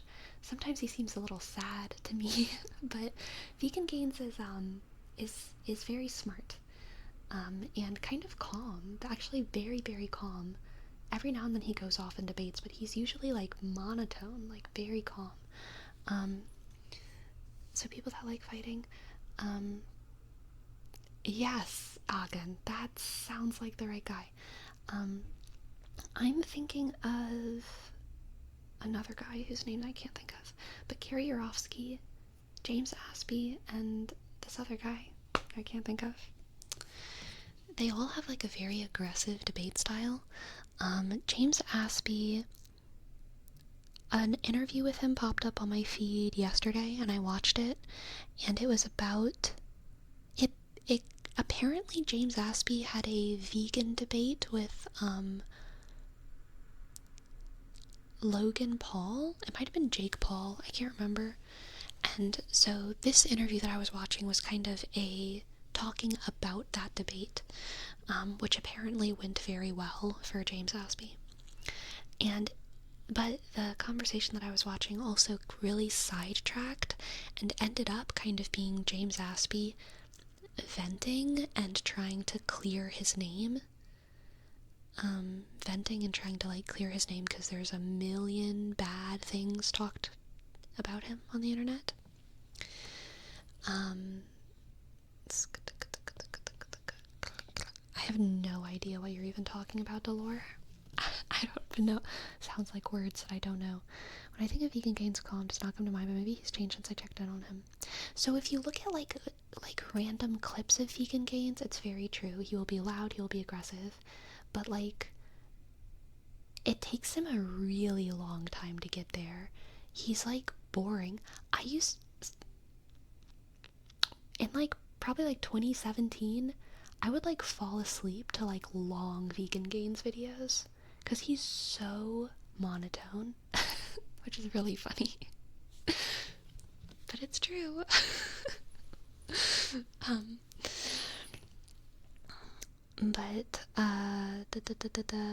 So yeah, this conversation ended up being kind of James Aspie like venting and trying to like clear his name, which was so weird to me because I hadn't really looked at anything James Aspie had done in probably like 8 or 9 years, because I remember whenever he started popping up on my feed was a very long time ago, and it was when he had just finished his vow of silence. James Aspie's claim to fame is that he did a vow of silence for the animals, a 1-year vow of silence. When he finished his vow of silence, he became a big vegan activist, big vegan debater, blah blah blah blah blah blah blah. His vow of silence and I didn't know this either until I watched this conversation, his vow of silence was 10 years ago, and it started the first day of his veganism. So he decided to go vegan and also decided to stop talking for a year on the same day, which is like, props to him. Wild. But he is a very, very, very good example of someone who seems like they have been so thoroughly hurt by the world, and also they have so much anger within them, and they know it. They know it. They talked about it in this conversation. They talked about how they had like back pain and chronic pain issues, and they gave a medical name for a condition that they had that I can't remember. But it was because of like holding tension in their body because of pain, and he said himself like it was because I've always been so angry. I've always been so angry, and it was just manifesting in my body in these horrible ways. And then he got like cancer, he had bulimia, he then decided to go vegan, and then after that he continued to have all of these health problems that are not at all a result of veganism, but the result of living a life of like stress and anger and just like so much pent-up stuff. And those kinds of people, that profile of person, oftentimes makes an incredibly effective activist because of this, like, the literal strength of their voices and because of their fearlessness. But oftentimes also they make the worst activists because there's so much dirt on them. There's so much dirt. And it's always like a chicken or the egg kind of thing, you know, like, was he bad? Like, was he a hurt person who hurt people? Or did he hurt people and then eventually got hurt and got caught? Like, I don't know. I really don't know. I have no idea. But I was just thinking about it today about, like, you know, like, what makes a good activist, I guess. And I think, gosh, it was kind of an affirmation of just how, like, even though I do have beliefs that I advocate for and I talk about veganism and stuff, like, I'm so glad that my whole brand isn't activism. I'm so glad that I'm not looked at with that particular magnifying glass of like, are you perfectly morally clean all the time? You know what I mean? He's made so many mistakes, and I think he gets punished worse for them than someone who would just be like a makeup artist or something. Because he's an activist, he's held to a higher standard. It's like when priests do bad things, or like when politicians do bad things.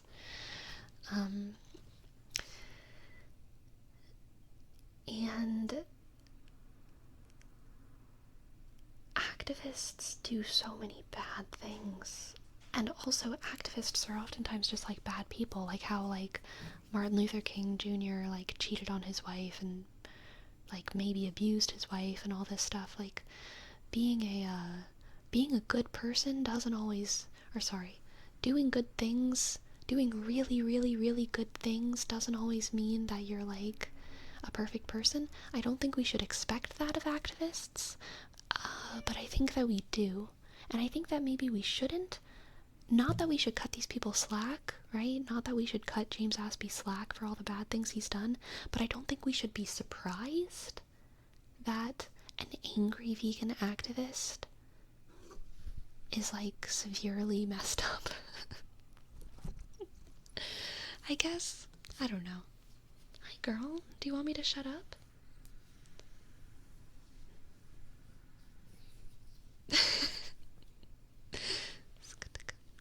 So an effective activist, but not necessarily a good one. Yeah, it's like nothing he says about veganism is wrong, you know? Like, he knows his talking points. I also agree veganism is good. People should go vegan, but like, man, he's done some like clumsy things. So I don't think that he I don't know about the racism accusation against him. I actually have no idea. But when it comes to the crypto stuff, I don't think he was like purposefully scamming people. I think he was being messy. I think he was being really, really messy with his activism. Because basically what happened is he got really excited about a crypto coin, about a very green crypto coin. And he, in his little spontaneous, angry brain, was like, I bet I can change the world if I am the person who has a lot of money for the better. I bet I can change the world for the better. And so he put like a post up somewhere that was like, now is a great time to donate to me because I have plans. And so then people donated $6,000 to him, crowdfunded $6,000, and then no one heard from him, and they realized that he invested it in crypto. And then everyone got really mad and called him a scammer. He eventually turned that $6,000 into $20,000 and donated it all to various animal sanctuaries and charities. This is just a bad idea. This is just messy. This is just dumb and silly. Effective altruism. Yeah. Kind of.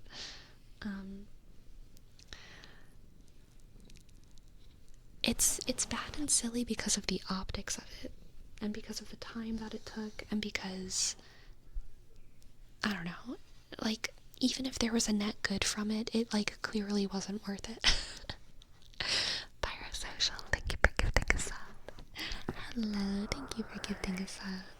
Thank you.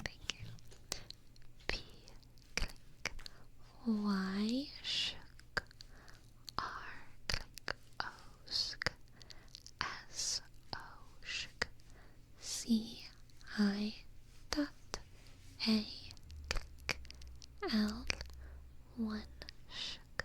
Thank you. Did he do that because he got called out? I don't think so. I mean, it would be impossible to prove. I believe him when he says that was always the plan. But, like, I don't know. I think it was just a messy idea.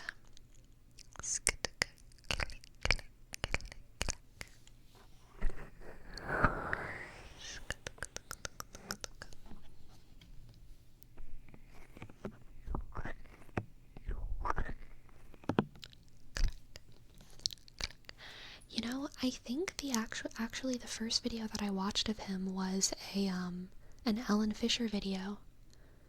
It was either Ellen Fisher or it was Hannah Potato Hannah person. I can't remember her name. Hannah something, and she ate like only potatoes. Vegan YouTube is weird.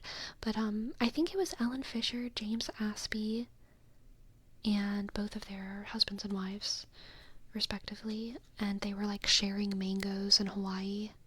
I think that was like my first James Aspie video that I watched. Also, it's so weird to like see massive vegan activists who are like, I've been vegan for 10 years and blah blah blah blah blah blah blah. It's crazy like knowing that I've been vegan for longer than them, and they're like so much more important than me, but like I've been vegan longer. It like feels kind of like good on my little ego.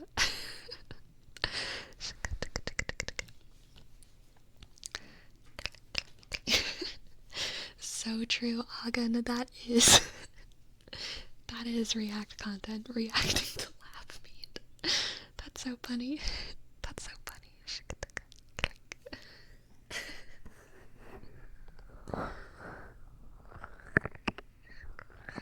When are you getting your vegan powers? Oh, I already have them. It's just a question of when I expose them on the internet. How long have you been vegan for?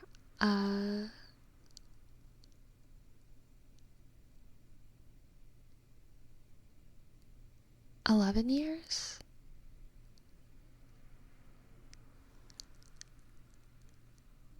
Yeah, 11 years. 11, January, February, March, April, May, June, July, August, September. Yeah, 11 years.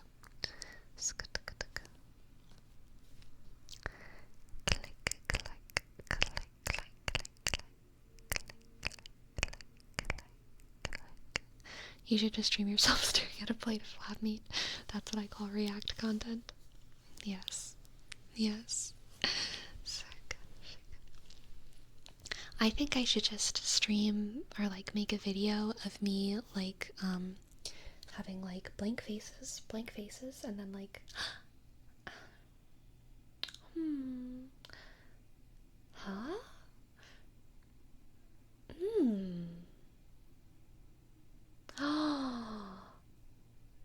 Oh no. You know, and just like call it react content, even though there's nothing there. And obviously nothing there. Perfectly timed, just a list of reactions. Just a list of facial and verbal reactions.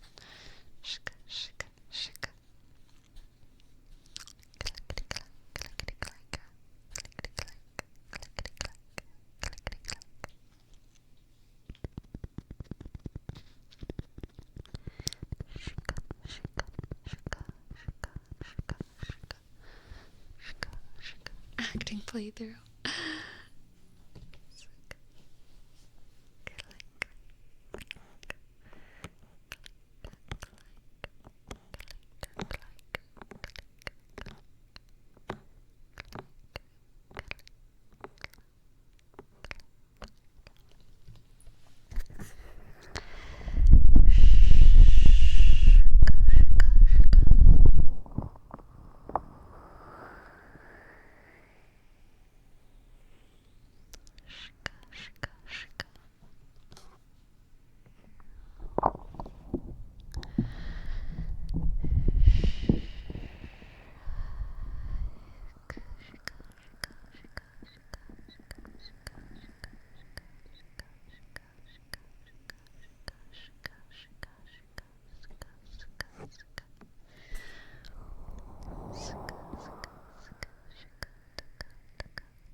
Amazing?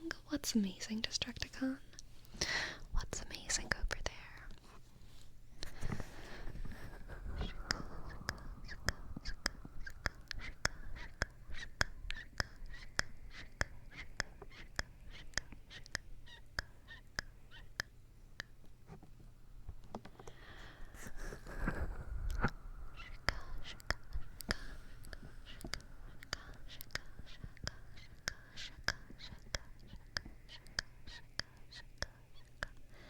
Hello, Rakan.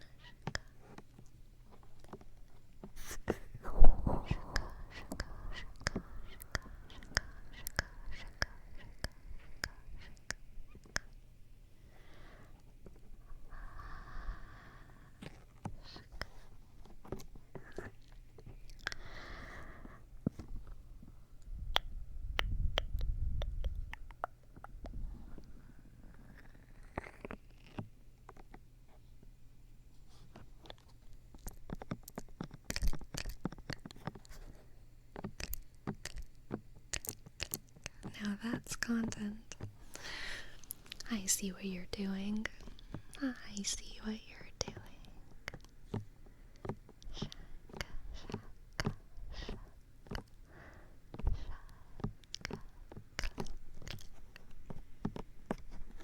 Hello, Pro Yukikomo. Welcome to the chat. Hello, welcome in. We're just making sounds. Talking about vegan activism and lobsters. and Alec Benjamin. Shika, shika.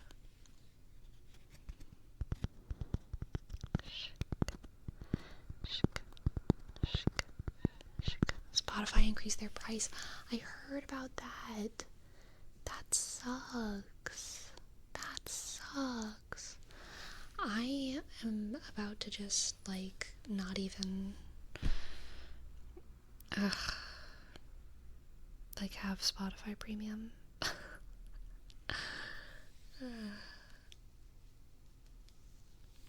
Shika, shika, shika. What's your opinion on that vegan teacher? I think I've said it before. That vegan teacher is wacky and chaotic, and I actually kind of wanted to clarify before, because once before I was like, I kind of put that vegan teacher and I can't think of any names today. The frogs are gay. I put them in the same boat. And then Alex Jones, thank you. Not Alec Benjamin, but Alex Jones. I kind of put them in the same boat when it comes to, like, my idea of who they are.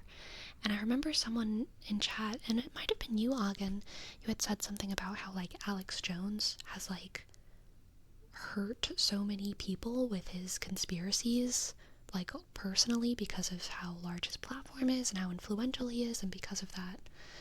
And, like, that's a very good critique of, like, me comparing them that I totally understand.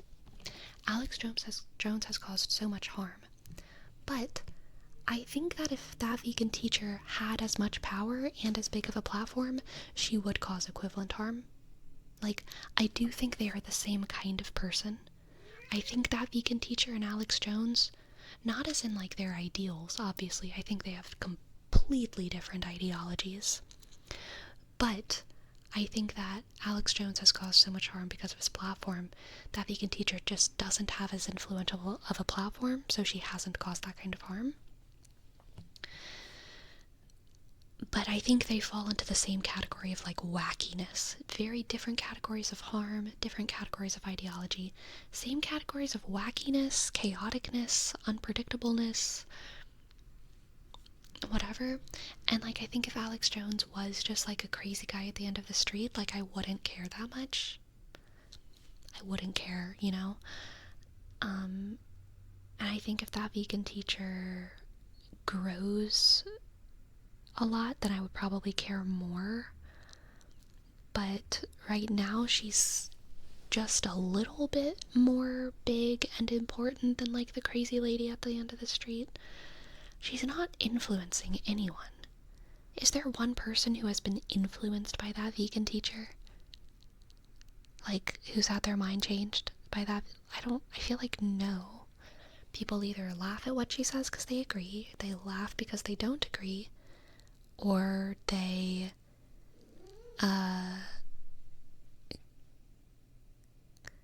get kind of outraged.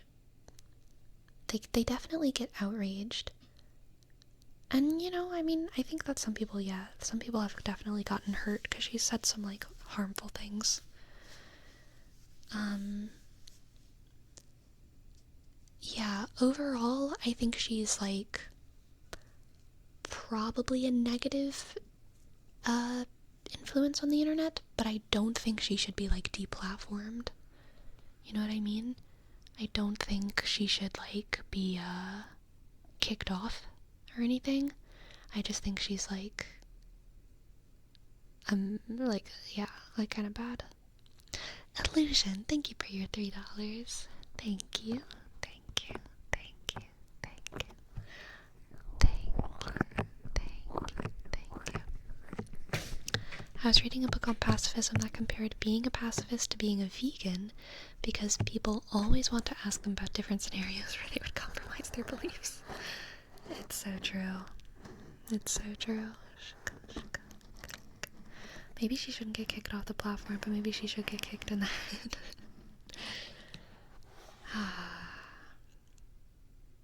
No, I don't don't think so. I don't think kicking people in the head does much good. You know, don't want to become the monster, right? Are you sitting on a giant beanbag? Yes, I am. I am sitting on a giant beanbag.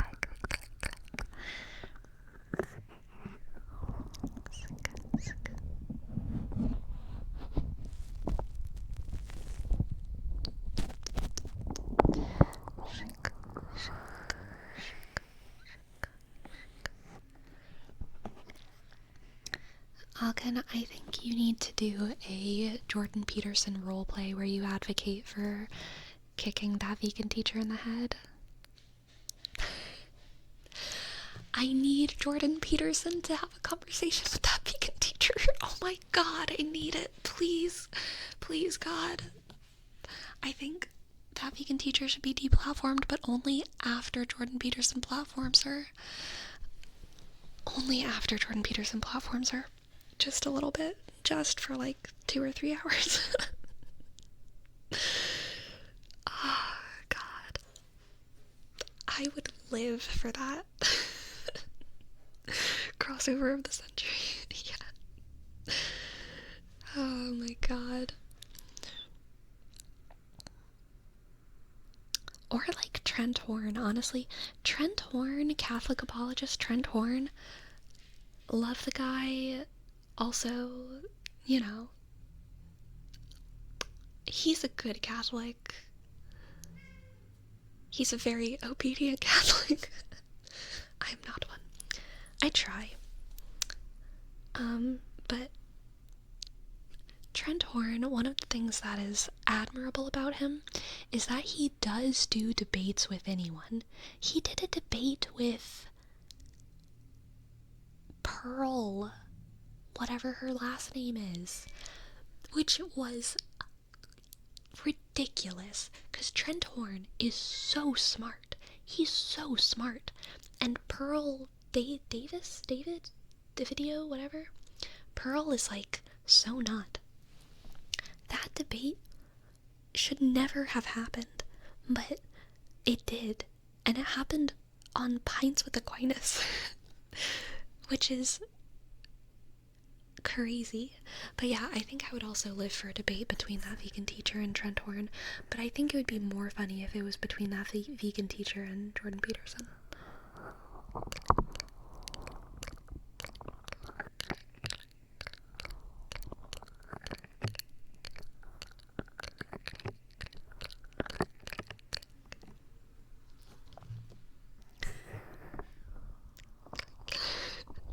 Oh my god, Pearl, the pick-me girl who sucks a bag of poo-poo.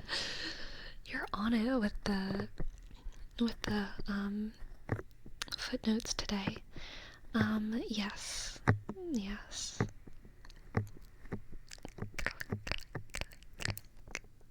The trad wife girl? Not even. She wants everyone to be trad wives, but no, she doesn't want people to be trad wives even. She just wants women to be, I mean,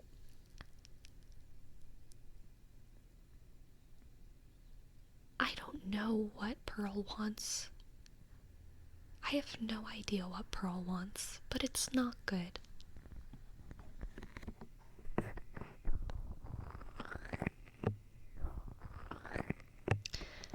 That is fair, Agan. I think that is very fair. Categorizing her as a pick-me. She wants men's rights. Yeah, you know, she does. I can stand with her on that. I want rights for everyone. All men deserve rights, and also all women, and also non-binary, and gender fluid, gender queer, and everyone else. And you know who else deserves rights? Animals.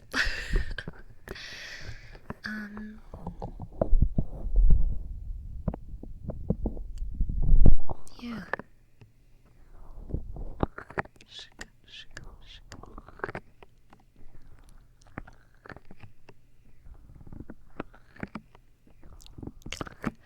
Rights are good.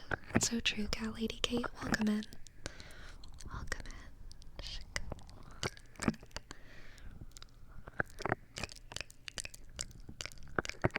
Yesterday, my uncle found a cat abandoned in a field and its carrier.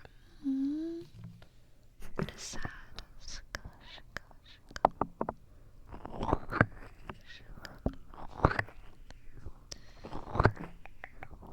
Rights require responsibility. Rights promote and encourage responsibility.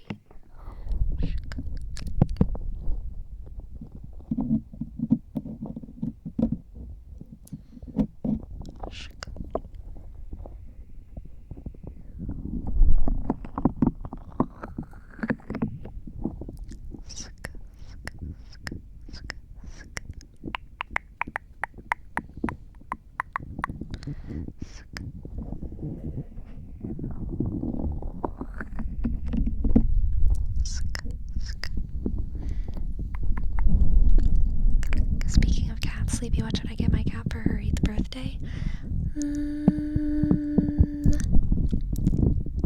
8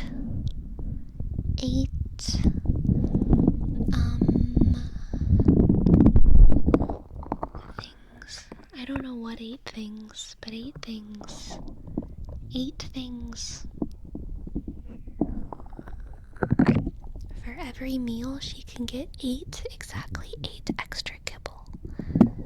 And also, every time you pet her, she gets 8 extra pets.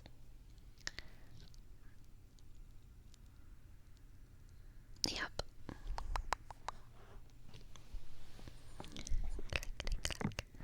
8 Lords of Leapin'.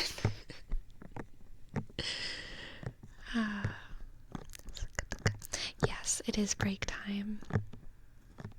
It is break time, so let us do that. Let us go on a quick little 5-minute tiny teeny break, and then we'll be back for more tingles. Okay, more tingles very soon. I will be back.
What's up, nerds?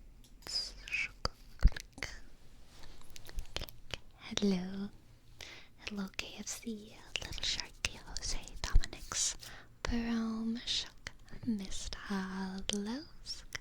CEO Little Sharky Agan.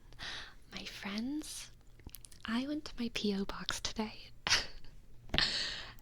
And it was stacked. So I want to show y'all some fun stuff that I received. Most of which was sent by mystery people. And one of those things I'm not going to show because I want to wait until I use it in a video, basically. Video. But the first thing I have is this little beautiful paperweight. It's a little paperweight. A little mystery apple.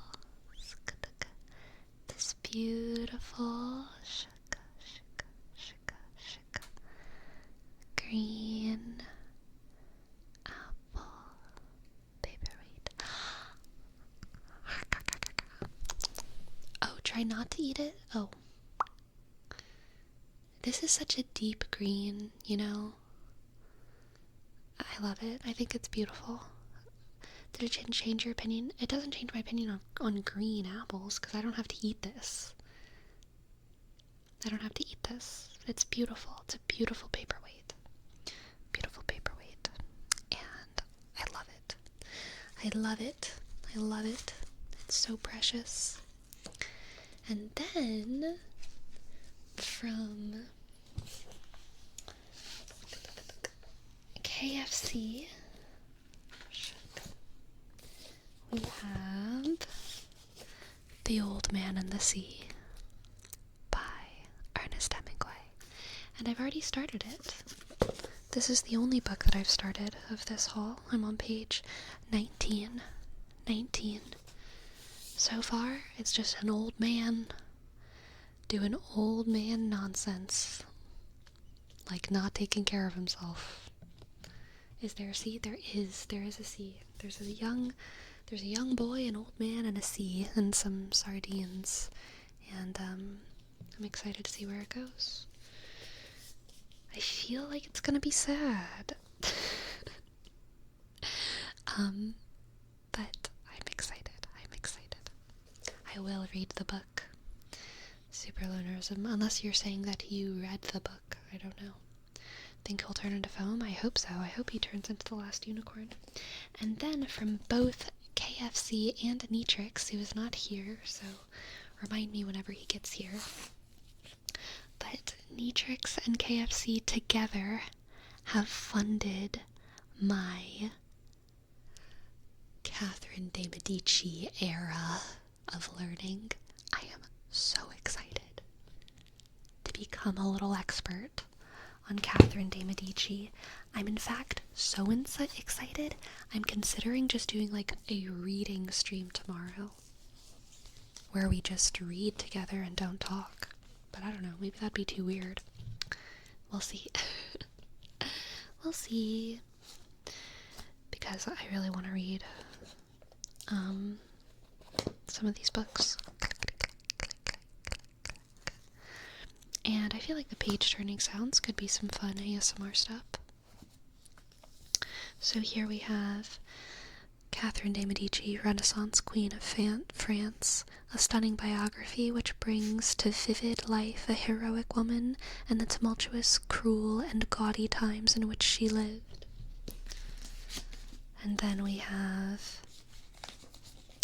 Game of Queens, the women who made 16th century Europe, in which I know she is heavily featured.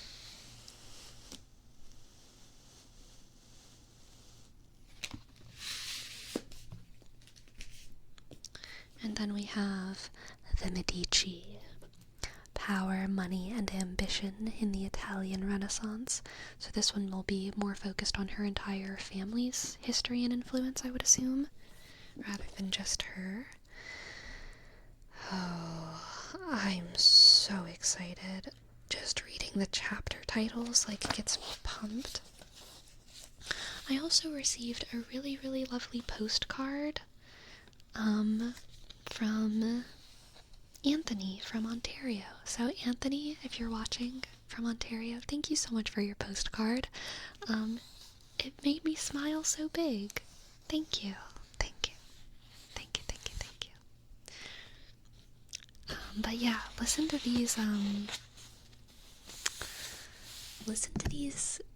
these historical chapter titles and try not to get like so excited about reading about the Medicis, okay?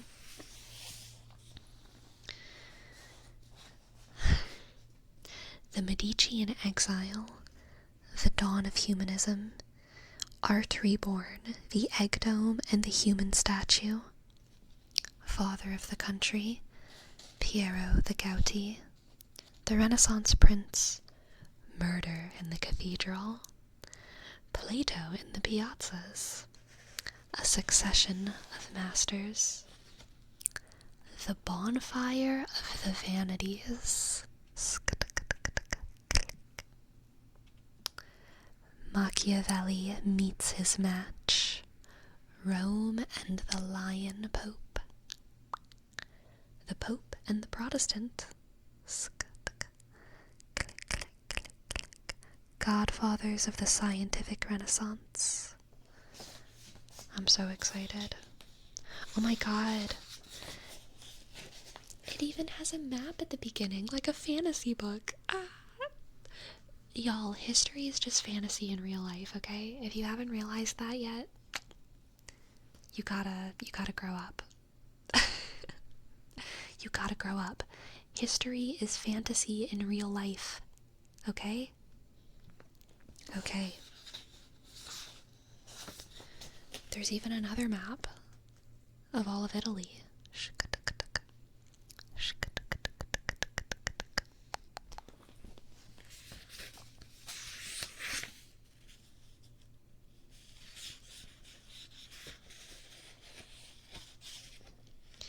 It is Sunday, the 26th of April, in 1478 in Florence. The church bells ring out from the towers above the rooftops of the city. Lorenzo the Magnificent, accompanied by his circle of favorites, is making his way through the colorful crowds towards the Cathedral of Santa Maria del Fiore. So excited. So hype.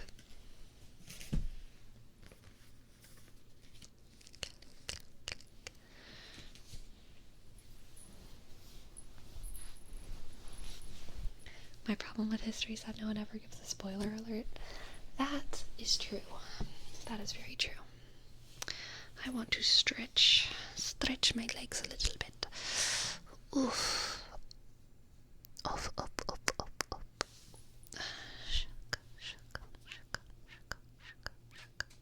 Sitting on a big ass blueberry? No, I'm just a little blueberry fairy. I'm just a little blueberry fairy. It's actually a normal sized blueberry. It's kind of one of those big ones that you can get from like those really genetically modified blueberries, so it's pretty big, but it is a blueberry. You know what I mean? It's like a Walmart blueberry. Like those fat Walmart blueberries where you look at them and you're like, that's wrong, but then you eat it and you're like, oh, that's so right. You know what I'm saying?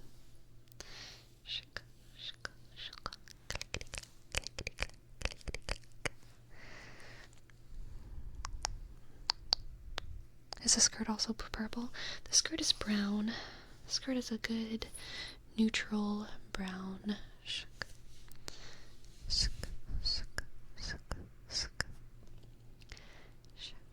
Oh, you finished Jeanette McCurdy's memoir. I've been wanting to read that, but I haven't. But I feel like I've like gotten the gist of it almost. Like I've seen her talk about it so much. I don't know. I feel like I've seen all the drama around it. Is it worth it to actually read it? I got into it with my ex about a movie that came out 25 years before we were born. Oh wait, that's a different message. Oh god. Bullseye. I thought the end of your message was the end of Miss Dollar Griffin's message. And I was like, you got into Jeanette McCurdy with your ex? 25 years old. I was really doing some decoding there. Sorry. Also started to continue a Junji Ito book I haven't finished yet. Interesting. Cool. Very good. That makes so much more sense than the other thing. It's really good, yeah, but there's also the audiobook on Spotify.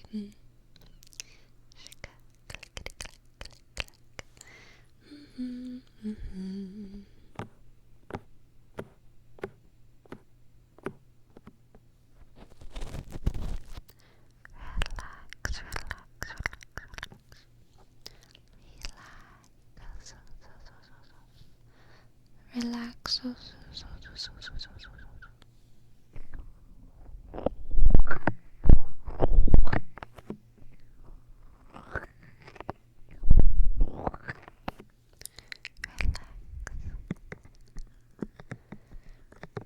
You ever seen Blank? And unless you get no, but I'm going to, all clear? Oh, unless interest is stated in watching. Spoiler clear. Gotcha. Sleepy, I was wondering, do you know if David's tea is vegan?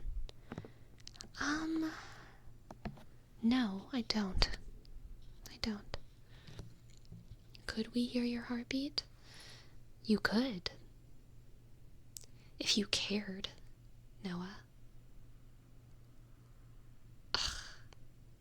Shuk. Just listen harder. Okay? Listen harder.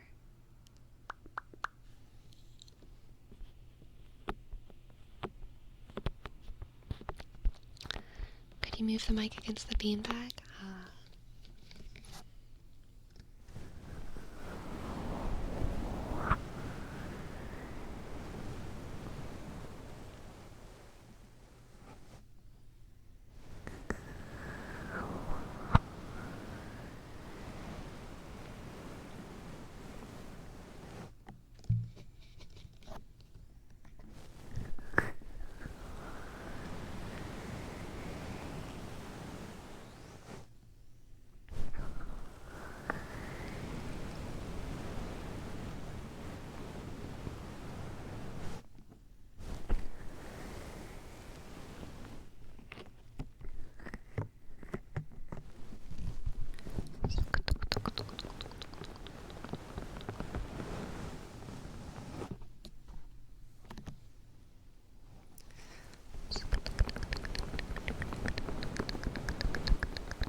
Man with two hats, that's very funny.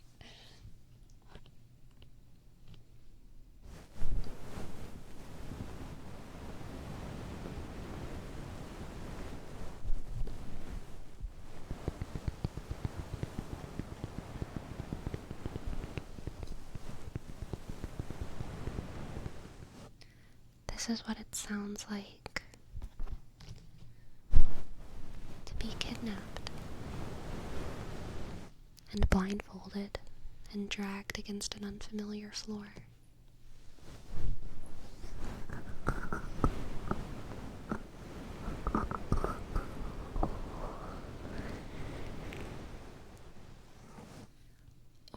Or like waves. I guess just the kidnapping thing was the first thing I thought of.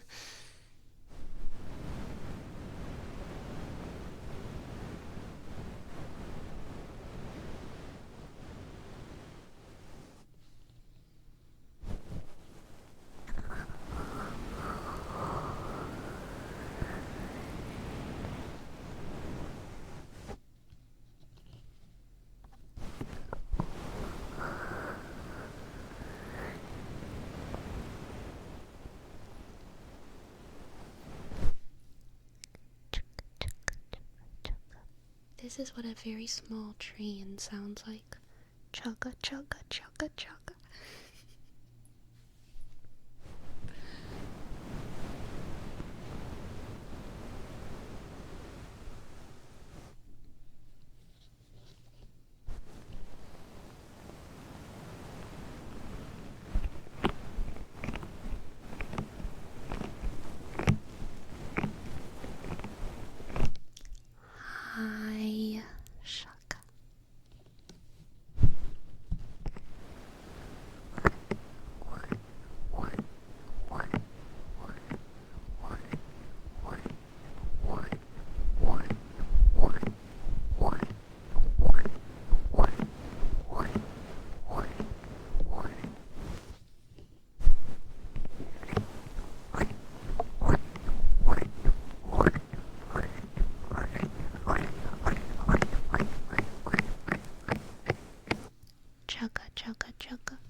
ears are hairy now because they picked up some of the beanbag fur.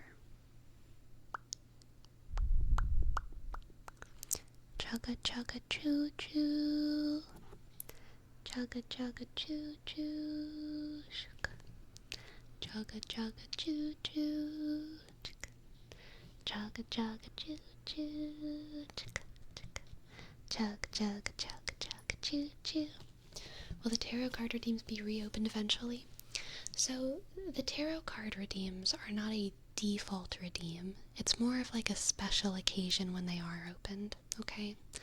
That's how I feel about them. And that is in order to preserve my tarot energy, because if I do too many readings, they're not good. Because I don't have that. It's emotional energy that I put into the readings, and if I leave it open, it happens, the whole stream. So I must preserve. So I'm sure they will be reopened, but there's definitely not like a date or anything. It's a special event. Because I want to make sure that whenever there are donated readings, I have all of the energy that I want to,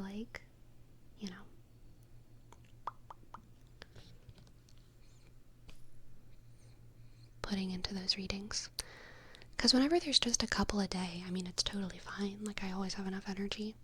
But if it's like, a ton that I can get tired.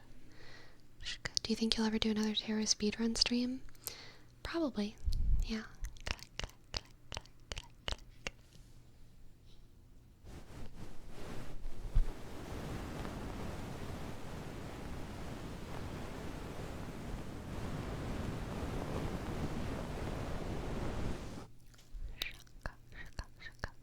I'm gonna donate for 10.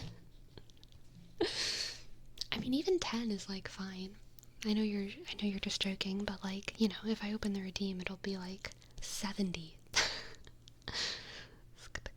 The Book of Sean, thank you. Thank you for your sub. Thank you. D, click, H, E, B, O, click, O, click, K, O, F, S, H, A, click, U, N, thank you. Thank you. Can you sing a song? No. Yes. Surely there's one song that I know.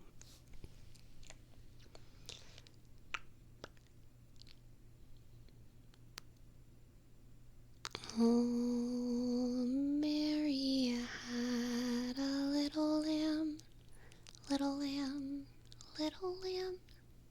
Mary had a little lamb whose fleece was white as snow. Everywhere that Mary went, Mary went, Mary went. Everywhere that Mary went, her sheep was sure to go. It followed her to school one day, school one day, school one day. Followed her to school one day.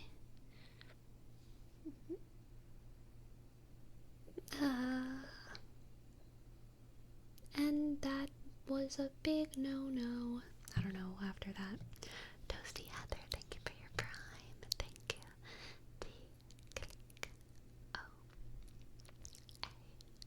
A, S, T, sk, Y, click, H, sk, E, sk, A, click, D, sk, H, sk, E, R, sk.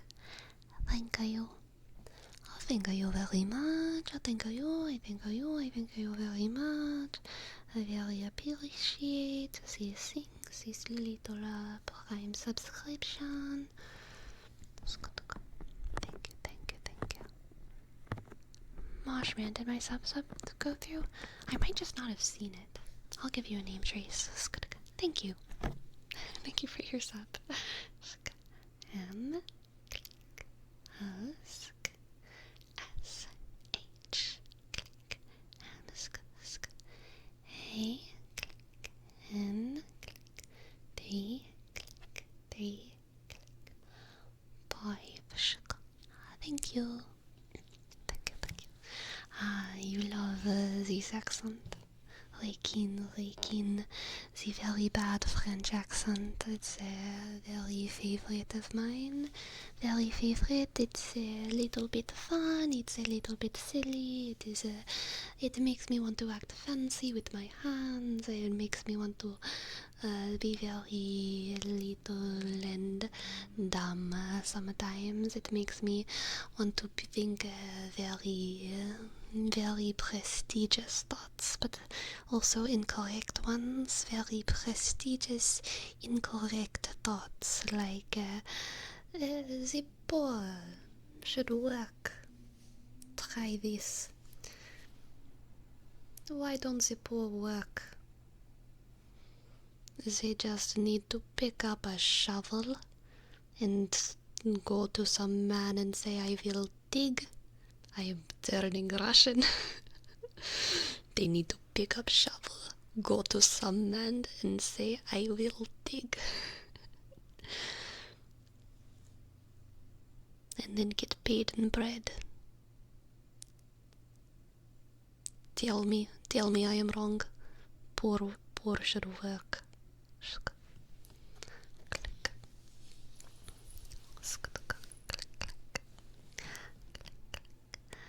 The French is much more gentle. It is not as harsh. It is very many words sort of blend together, and it goes up and it goes down, and everything I say is so profound. Everything I say has a little sing-songy quality to it. It just makes me want to, I don't know, it makes me want to nibble on the cheese board, and maybe I finish tomorrow. Maybe I finish my responsibilities tomorrow. I take a little nap. I am a woman. I take a nap in the day. I do not work.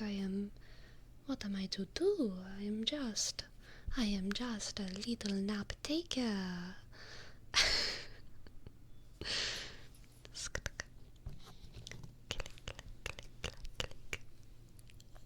Russian never take nap. Russians stay awake all through night. Russians sleep 2 hours a day. 2 hours all you need if you try hard enough. In Russian winter you don't sleep. You just shiver.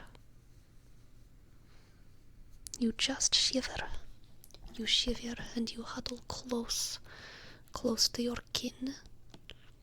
In summer they might cut your throat.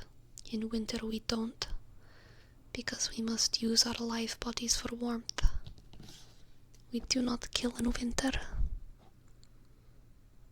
Dead bodies are too cold.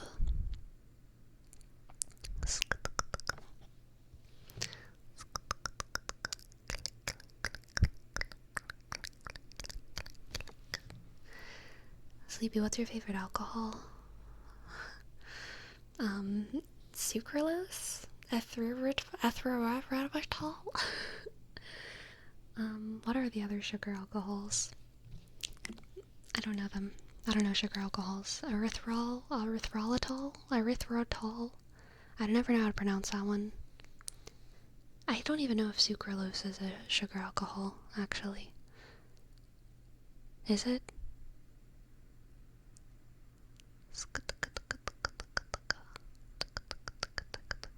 I have no idea.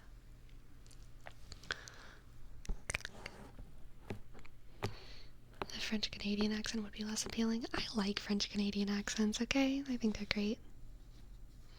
I like every accent. There's 0 accents that I don't like.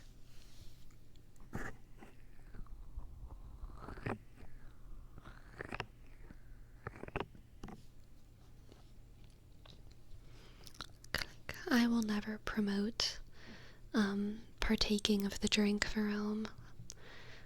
I don't care enough about authenticity to let it infringe upon my values, alright?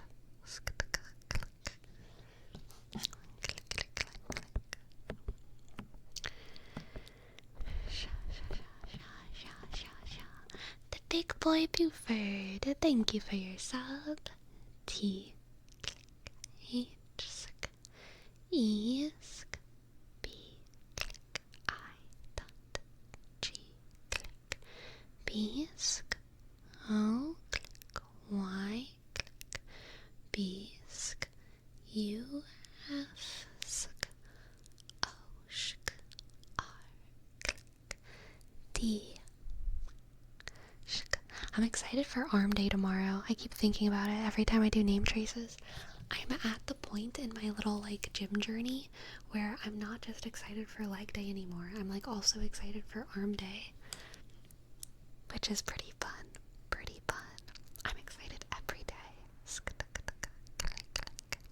Today was leg day, and honestly I felt like I couldn't go as hard as I usually do because a couple days ago I went on a very unplanned random run because I got energy all of a sudden. I wanted to go on a walk, but then like partway through I was just like, I feel like running. I feel like cranking up the music and running. I got so much energy. So then I ran, but now because of that, the lower half of my leg, my like shin muscles, are like super sore because I was in my barefoot shoes, which like always make my legs more sore when I run. And so my legs were really, really sore today. But not my upper legs, and like most of my actual like stuff that I'm doing in the gym is a little bit more focused on my, thighs and quads and hamstrings and glutes and stuff. A little bit of my calves. But like because the lower half of my legs were so sore, it did still just like affect me overall. But it was still a fun day.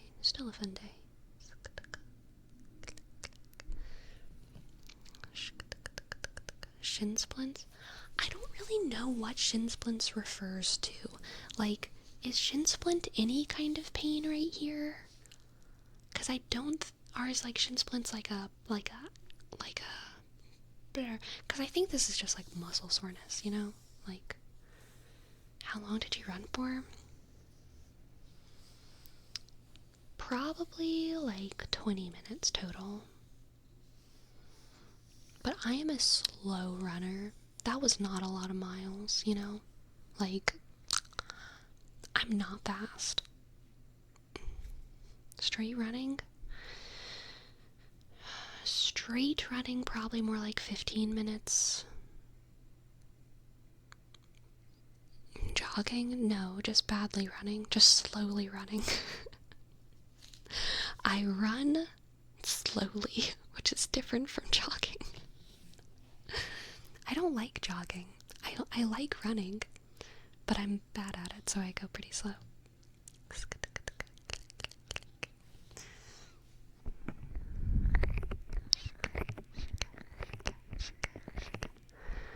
Pain or shin splints along the inner edge of the shin bone.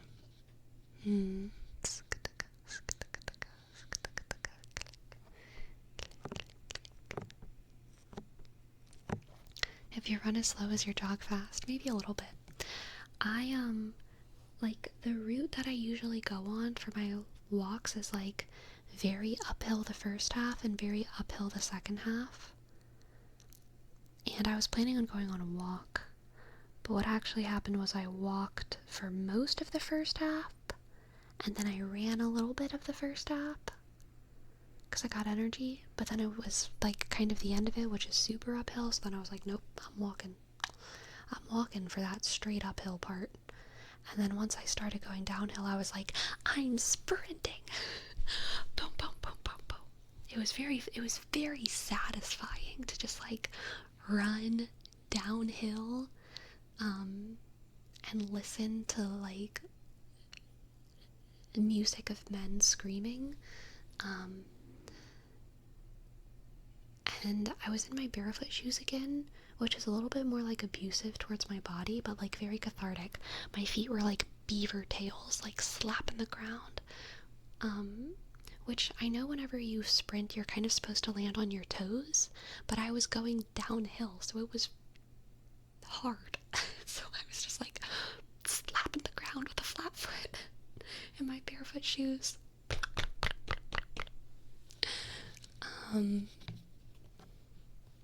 Please don't make it a habit. I'll do what I want, okay?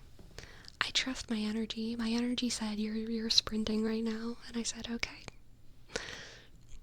I couldn't make it a habit because I'm not actually that fit. That is not a common occasion. Not common.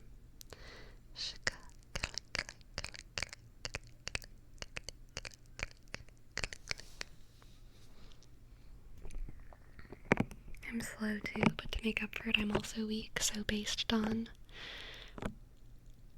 trust that energy when you get knee pain in the years later to do just slapping the ground like a beaver. I already have knee pain. Knee and hip replacements run in my family, alright? I've accepted my fate.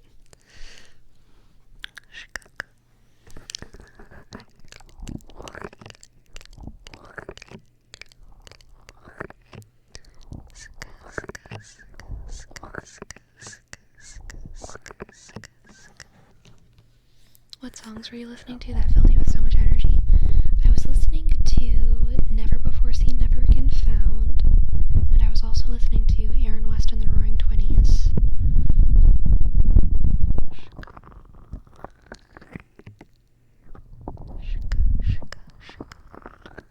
Sometimes I listen to Attack on Titan soundtrack when I lift. Sometimes when I run, I listen to, They're Taking the Hobbits to Isengard and Sailor Moon songs, and honestly that helps so much. They're major hype.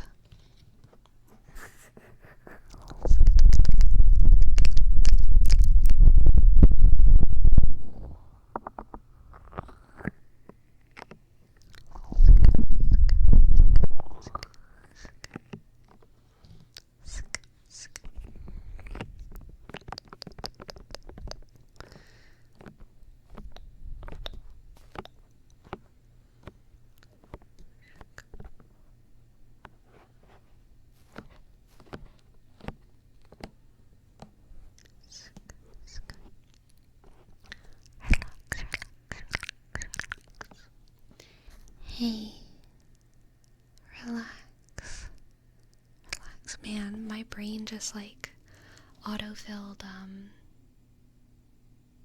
Pudding Whispers ASMR's old intro, which was, hey, keep dreaming. Ah, what a good intro.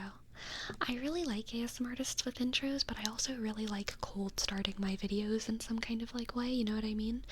So I feel like I'm probably never gonna be an intro girly, because like, I just really love having a weird like cold start to my videos. But hey, keep dreaming goes pretty hard. I also really like Frivy Fox's little like do do do do do do do do do do. Aller dormir. I don't know how to say it. I don't know how to say aller in French. I don't know how they do their words. Aller dormir, dormir. Like Ali, Ali dormir, Ali dormir,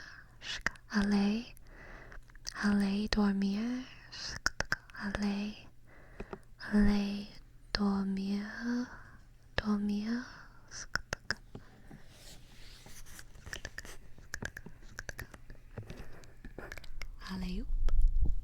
Alley oop, and I oop. Man, in 2019, I went on like a 1 month thing where I had no internet and no phone and no access to the world. And then I came back and anti-yoop was a thing, and it was such like a, I am coming back to the internet right now. Yep, and I'm excited. But also, damn, is it ridiculous here. Culture shock whiplash, indeed. I was watching videos and anti-yoop was a thing. Anti-yoop. And also, I came back and like, I just remember so much like random, there was so much content to catch up on. All of a sudden, Shane Dawson was making like long documentaries, and Eugenia Cooney went into recovery, and anti-yoop was a thing, and Jeffree Star was important for some reason when he had never been important to me before, and I was like, what is happening to the internet? Anti-yoop.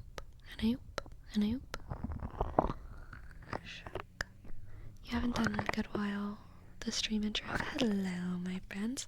I think my actually my next video, the one that comes out tomorrow, starts with that. So there you go.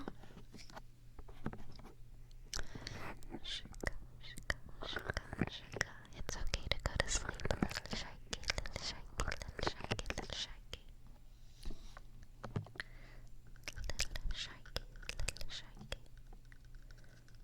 Little shaky, little shaky.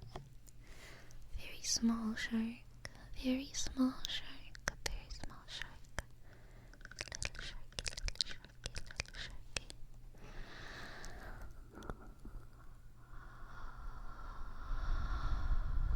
Relax. Anti-yoop. Anti-yoop. Anti-yoop.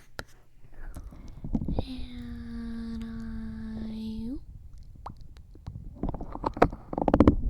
A capital get tingles.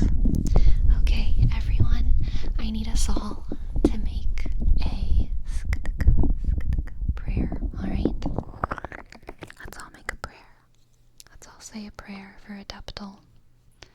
Adeptal, may you get tingles. May Adeptal get tingles. Please, please, please, can Adeptal get tingles? Please, please, please, can Adeptal get tingles? Please, please, please, can Adeptal get tingles sometime soon, maybe. Through not our will, but yours. Can Adeptal get please ASMR tingles? Please, please, please. Alright, maybe one day it'll happen. They always say God says yes, no, or wait, so we'll just have to see. Yes, no, or wait.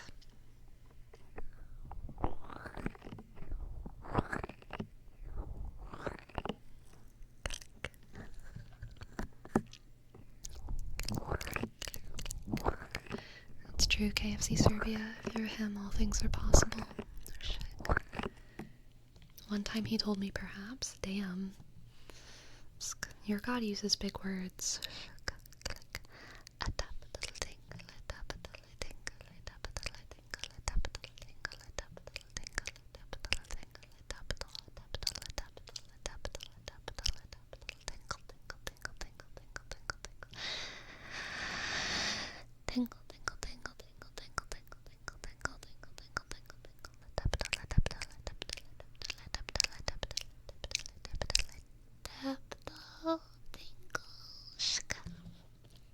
Sleepy veteran? What keystone should I build around? I don't know. Depends on what you're going for. All of them could be good. Shaka, shaka, shaka.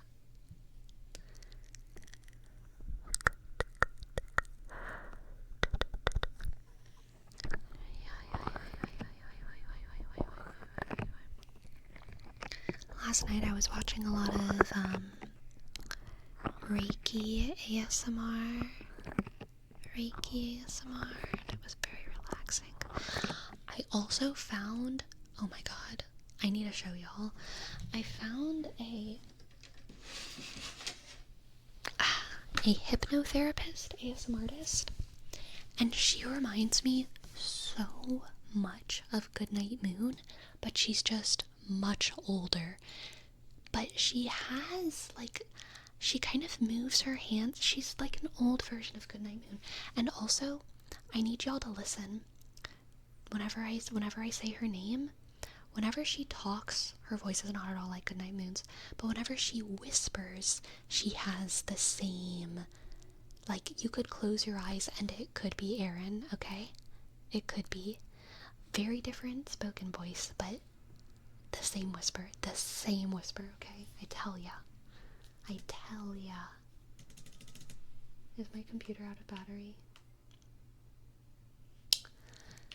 My computer's out of battery. That's okay. We got the phone. Let's see if I can find her. I think it's a pretty simple channel name, like Love Hypnosis ASMR or something. Like what you would expect from an ASMR hypnosis channel. Let me see. It should be somewhere in my history. Let's see. Loving Hypno ASMR. It's a little bit of a sketchy name, but just trust me on this one, guys. She's a beautiful older lady, and she has Goodnight Moon energy, except old. Love Hypno ASMR. 3 different words separated by a space. Love Hypno ASMR. So good. So good. The Reiki channel I was watching was called Healing and Beyond, and it was very nice as well. I'm gonna try to gently put my computer on the ground. What do you think of hypnotherapy? I think it's totally real and valid. Obviously, everything that's real and valid can sometimes be fake, you know? Like, there are fake normal doctors, there are fake everyone's, there are also fake sketchy hypnotherapists, but I think that there are hypnotherapists who do a very good and very real job at something. I think if placebos work, then they work, and maybe hypnotherapy is a placebo, and I'm okay with that.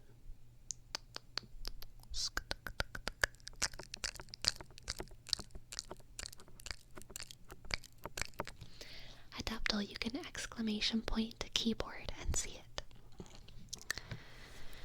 Shaka, shaka, shaka, shaka.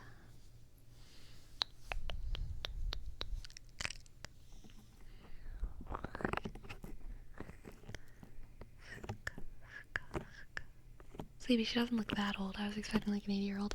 Okay, yeah, no, she's not 80. She's probably like 45 or something. Maybe 50. She gives me like maybe like 48 vibes. 47, 48. But I don't know. Shika, shika, shika, shika, shika. Shika, shika. Hello. Skaka. Dingo a bingo. Mikas, mikas, mikas, mikas. I don't think there's any documented phenomenological evidence to support the existence of true hypnosis. What is true hypnosis? You know?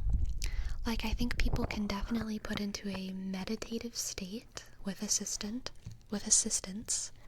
and I think that in that state, they can be more receptive to information than they would be outside of that state. if we want to talk about, like, mind control, yeah, I probably don't think that exists. Like, the cartoon level suggestiveness, yeah, that probably does not exist. I don't really believe in that. But I think that hypnotherapy is very valid, you know? Like, I think that some people can become very receptive to information whenever they are, like, kind of guided in this way. And when the information that they receive is stuff that they know is in service of their well-being, and whenever they believe in the effectiveness of it, I think the placebo can, you know, like, kick in, and they can, like, have a good time with life. If the placebo helps, I'm fine with people having a placebo. Yeah, exactly. Shika, shika, shika, shika.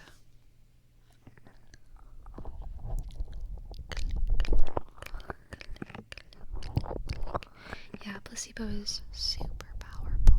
Super, super powerful. Super, super powerful. It's almost like only faith can save us.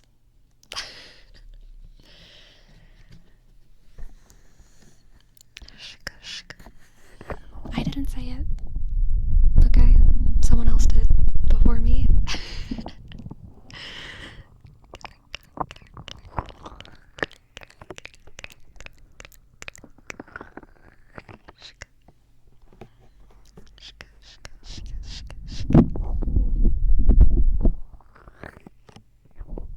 I wish I could be placebo, but it won't work if I suggest for someone to give me placebo solutions to my problems.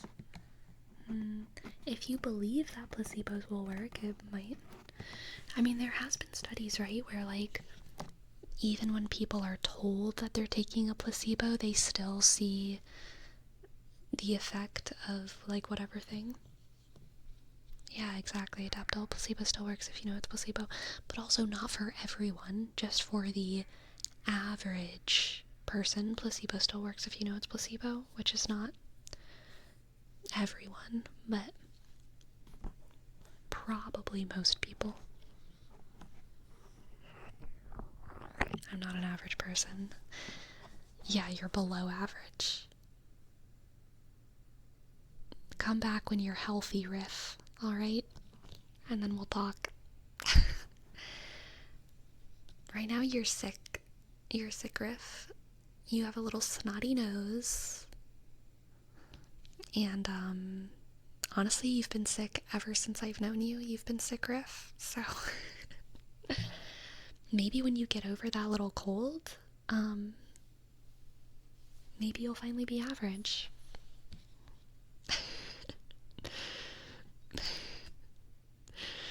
I'm so sorry, sick Griff. I'm so sorry. I jokey joke. I'm so sorry. I'm so sorry.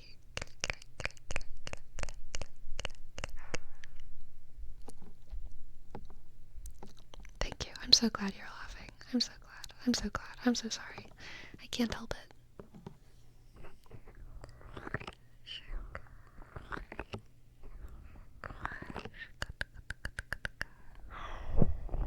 It's okay, sick Griff. It's okay.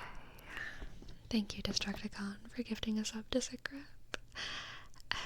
S-I.C-K click click R I dot app shk app shk. Thank you. Thank you.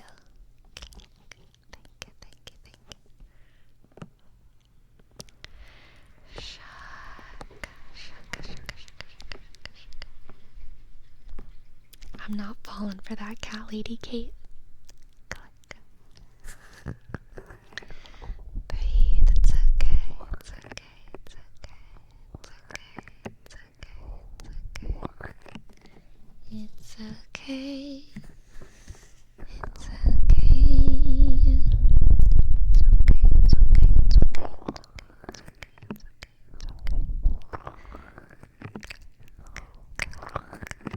Are you getting a little sleepy?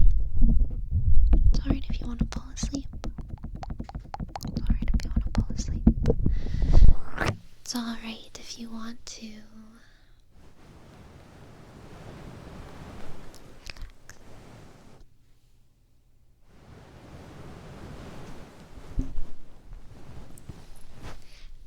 no such sticker, Adeptal. There is no such sticker. Have you heard of breath therapy? Like breathing? I feel like that is very good for people, but no, I have not heard of breath therapy.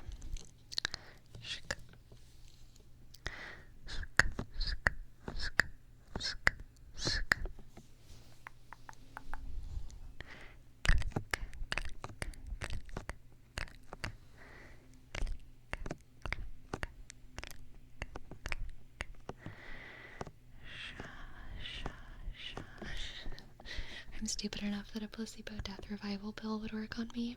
Amazing.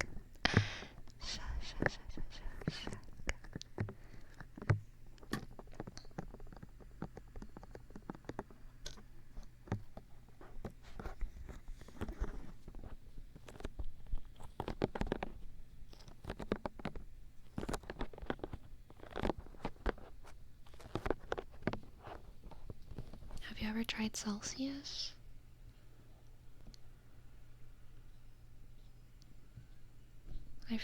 No.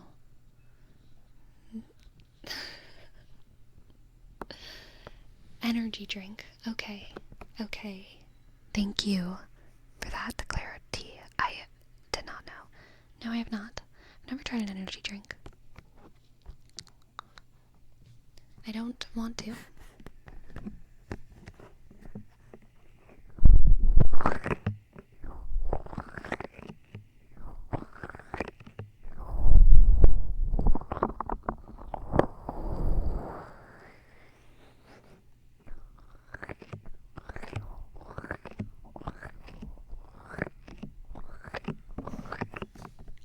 Have had coffee. Yes. But yeah, I've never had an energy drink. I've also never had alcohol other than the wine at Mass. I've also never smoked anything. And I want to keep it that way for the rest of my life.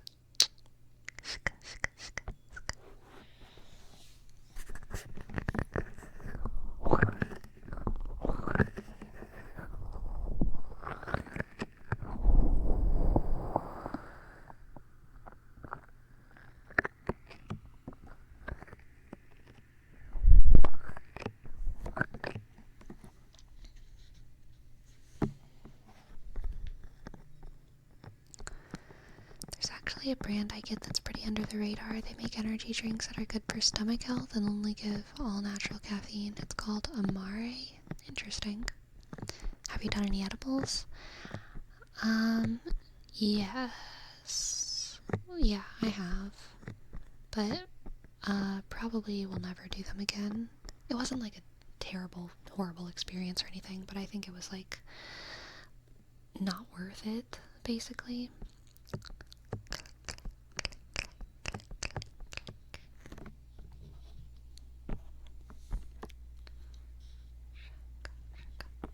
People have tried to convince me in my life. They never do this with smoking or drinking, but when it comes to edibles or mushrooms and stuff like that, people have tried to convince me in my life that I will only understand certain things if I try these substances, and that there is a lot of very important hidden wisdom in these substances, and I will only ever understand myself in the world if I try them. And I guess I was honestly just really vulnerable to that kind of talk from someone in my life at a certain point, and I let them convince me to do edibles, and it was an overwhelmingly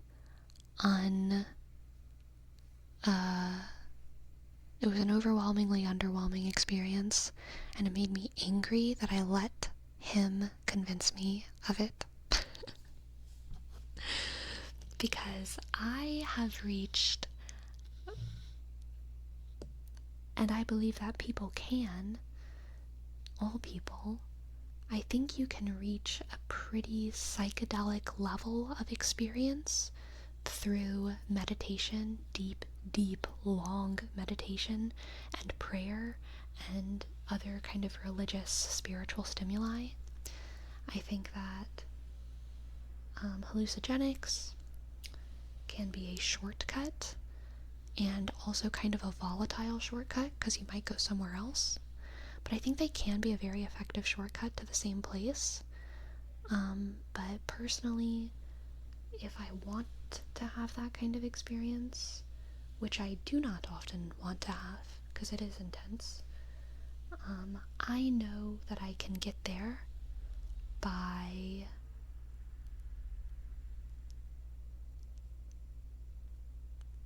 slower means, because I have. And so like I just feel like I would rather do that. I don't feel like other people need to make that same decision, but that is definitely how like I feel about trying to reach that sort of state.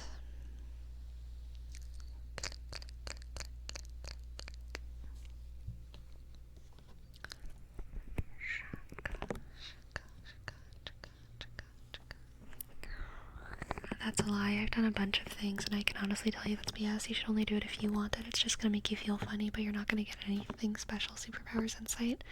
Yeah, exactly. Psychedelics are cool, but even if they do show you a different perspective, that was the word I was looking for. I said hallucinogenics, but I meant psychedelics. If they show you a different perspective or make you aware of problems in your life, you still need to solve problems yourself. Just taking drugs will make you a wiser person on its own. Right. Very true. Very true. I will say, like, in the same way that, like, mental health drugs, psychiatric drugs, can be a shortcut to, experiencing some brain stuff in a different way, I think for some people that's necessary, and they can be used medicinally in, like, very important and valid ways. And I do feel the same about psychedelics and mushrooms and marijuana and, like, many drugs. I think most things on this planet, there is some kind of functional use for them. Not always medicinally, but, like, I think for a lot of drugs there is the potential for, like, very important, valid medical usages of these things. And so I don't want to, like, disregard that. I think some people need a shortcut because they are trapped. And certain things can help them get out of that. But, like, I think it's definitely not necessary for all or most people. And,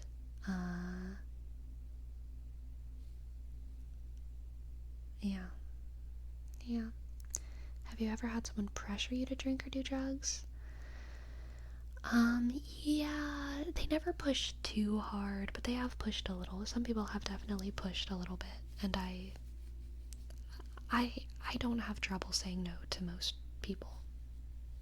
Yeah.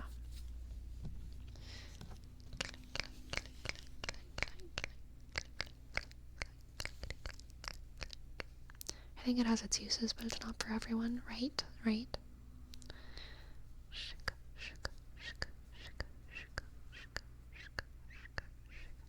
I find the push for mushrooms as a depressive addiction cure to be so incredibly sus.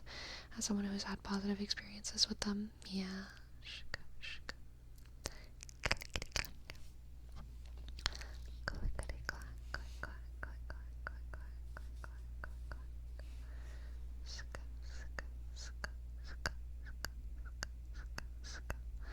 What did you have?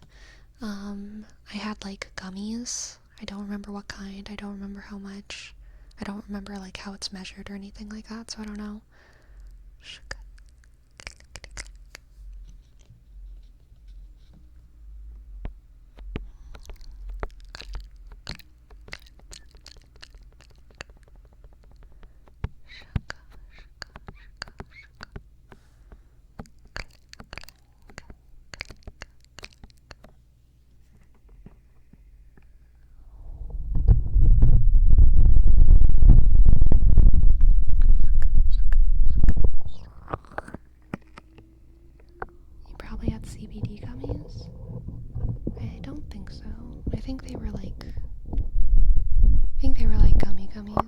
don't know.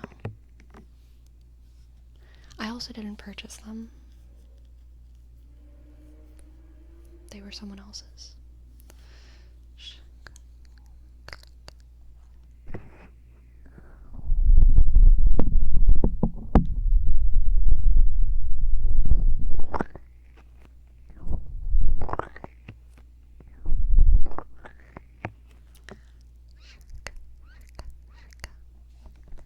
9 minute 6 second mile? Am I reading that right? That's super awesome, Joel.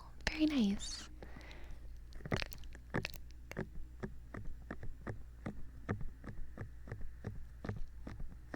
My legs are shot. I feel you there. My legs are so sore. It's that like lifting up your foot muscle. This foot muscle. Oh god, it hurts so bad. I was just driving around today and I was like, my pedal. Moving from the pedal to the brake. Oh god, it hurts so bad.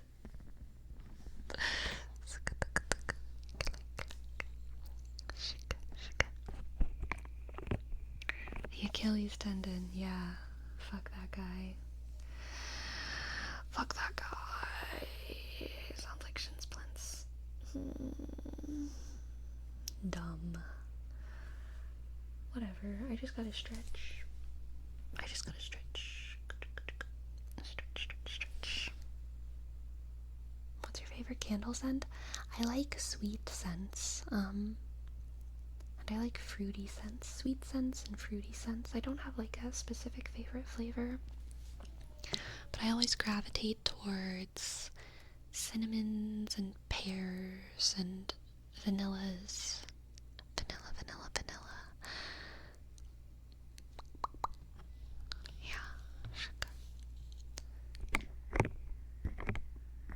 Apple, pumpkin, vanilla bean.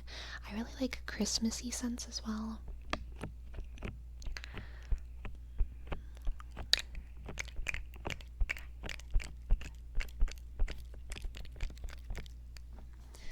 I like the clean linen scent.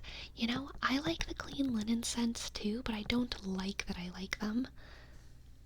I like them, but I don't like that I like them, so I never buy them, because I feel like it's embarrassing for me to be like burning a clean linen scent whenever someone like walks in and they're like, what, you want the place to smell like laundry? I'm like, yes, I do, but it's embarrassing. So I never buy the linen ones. I always get like, you know, vanilla or pear or apple, cinnamon or something. Sounds like deep-rooted linen anger, maybe. Sleepy, don't be ashamed of the linen. I have so much shame.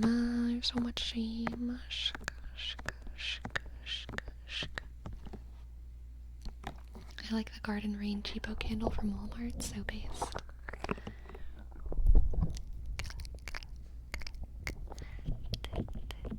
Do you like incense? Yes, I do. There's certain things that I like only want to have if it's nice. One of those things is a teapot. I want like a beautiful teapot or no teapot. I've had no teapot for my entire life. I always boil, and I don't have a kettle. I always boil water in a pot because I have like commitment issues with the idea of a teapot, because I'm like, I need to find the perfect teapot, a beautiful teapot. And then another thing that I have like that is an incense holder, like the holder that burns the incense.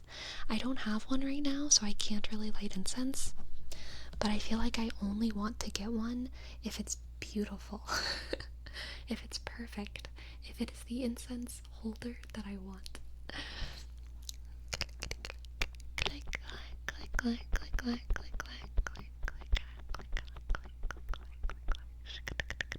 Hello, Sharpie's Razor. I think I just missed a sub, but I didn't see who it was. Let me check.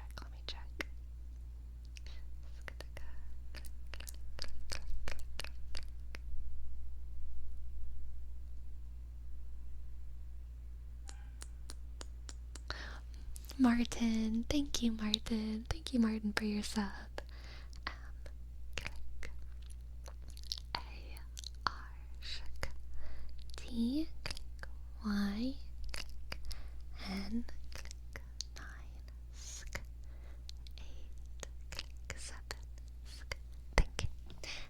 Thank you, thank you. Thank you, thank you, thank you. Do aesthetics trump utility for a teapot? Yes, because I got an electric kettle recently with different temperature settings and it was a game changer for me. Yeah, I think so. I need an aesthetic teapot. I need one that, like, oh my god, I want a teapot that looks like an apple. I want a teapot that looks like an apple. Or a teapot that, like, looks like a dragon. Or a teapot that, like, looks like a fairy or something, where, like, it looks like a normal teapot, but then the handle is like a fairy, like, holding on to it or something. Or, like, a teapot where it's like a globe of the world. Or, like, a teapot that looks like something else. Like, I want, like, a crazy teapot.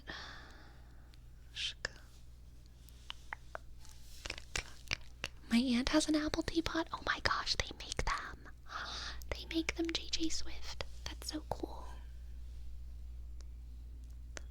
Globe apple fairy dragon teapot. Yeah. Yeah. You should get this one. Okay, let's see. Let's see. Sk.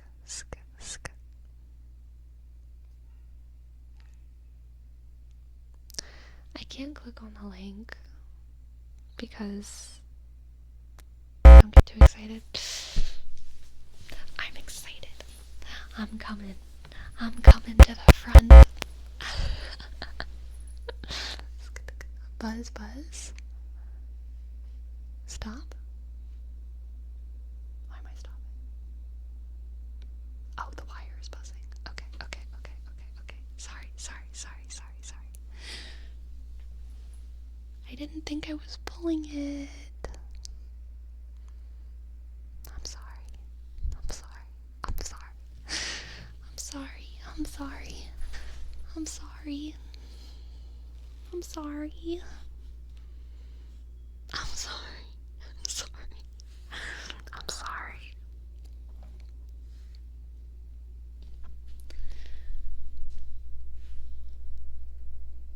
The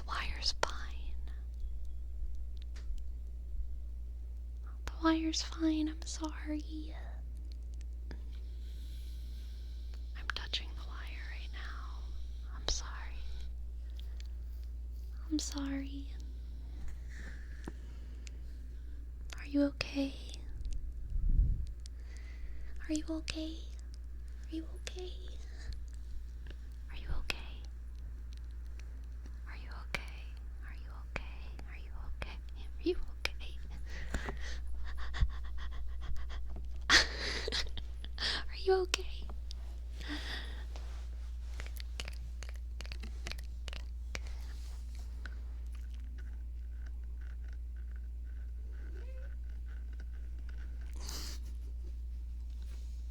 What a time for you to come in here.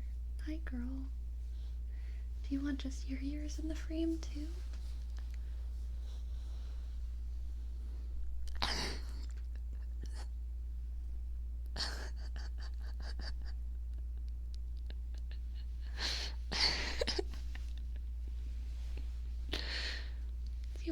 What do you want to do, girl? I can't read you. She wants out.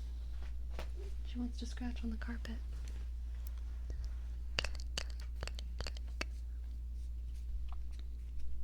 She wants to sniff my stack of books.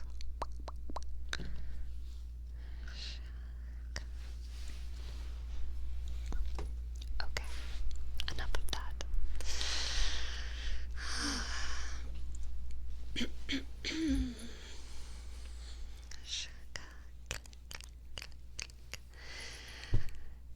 Y'all, send me stuff in Discord. At me in Discord. I can't click links while I'm streaming, okay?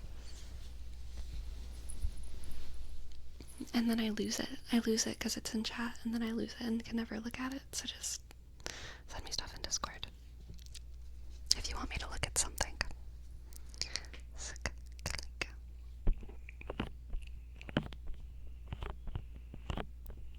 Farewell, Chompy.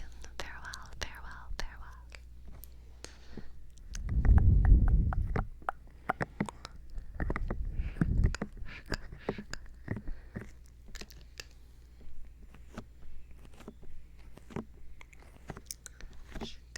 some Chinese teapots are quite fancy.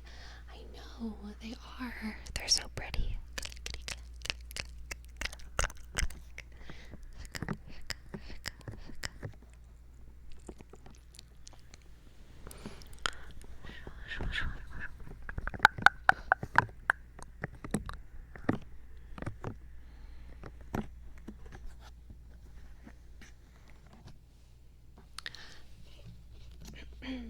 I met the most zen maintenance man I've ever met today, okay? I had to call a maintenance request in because I have these sliding, rolly closet doors, and one of them got stuck, and I knew it was probably an easy fix, but I was trying to move it, and I heard cracking, and I was like, I'm afraid to touch this. So I just called in a maintenance request. And first of all, someone showed up in like 2 hours. Amazing. Where I used to live, when I put in maintenance requests, no one showed up for like a month. Like at least a week. Someone showed up so soon. I was like amazed. And it was this older guy. He was probably like 55 or something. And he came in and I showed him the door, and he messed around with it and he fixed it, and he said so little. He just pretty much said nothing. And he fixed it, and I said, well, there it goes. I had a feeling it was an easy fix, but I was afraid to break it. And then he like was still kind of holding the door, and he looked at me with like such a twinkle in his eye, and he kind of like almost bowed, and he said, and I thank you for that. Have a good day. And then he like left. It was like a magical Santa Claus moment in a movie. And the way he said it was like, and I thank you for that, wink. And then he just like kind of disappeared. I was like reeling for a while afterwards. Like, who is he?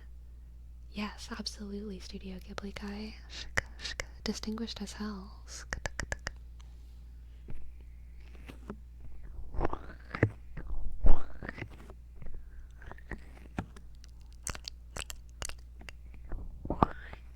Zen and the art of apartment maintenance, yes. Sir Eggplant Gaming, thank you. Thank you for your sub. S-I.R-E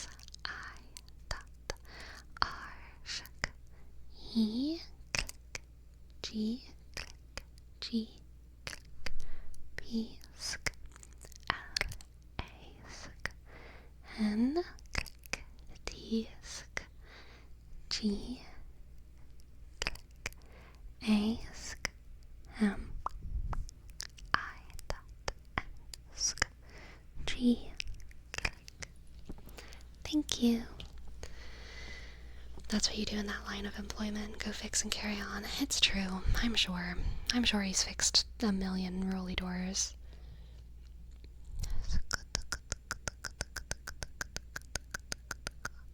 Bro was thankful you didn't turn the 4-minute fix into a need for replacement. Yeah. Maybe he saw that this was you and your first time calling for maintenance, and he was like, she's a newbie still. I don't think he saw that, but I do think I constantly give off newbie energy to everyone everywhere that I go, and so because of that, I think people are nicer to me. It is a way that I manipulate people. But like by accident, because I am always nervous, and I am always like questioning whether or not I'm doing things right. But I think people read into that and are nicer to me, which I don't mind. I don't mind that being the result. Hi, girl. Do you want to come up here? No? What do you want? Just want to go away again. Okay.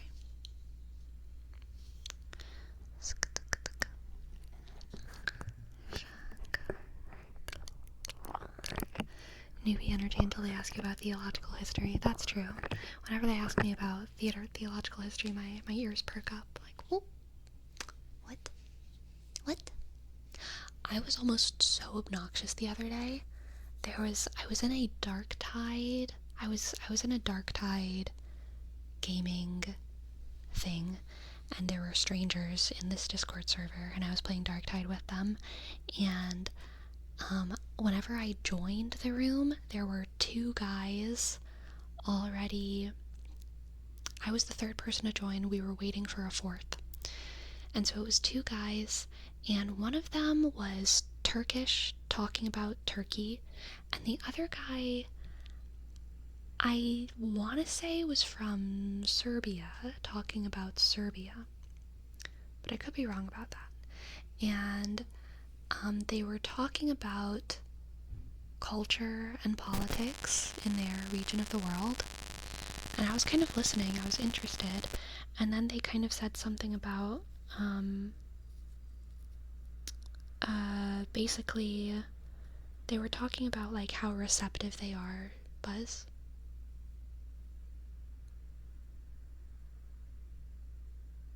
I don't know how to fix it.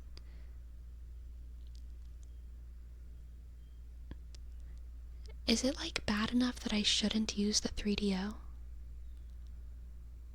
Like, this is a real question, because I don't think, because the wire's not taut at all right now. There's so much slack.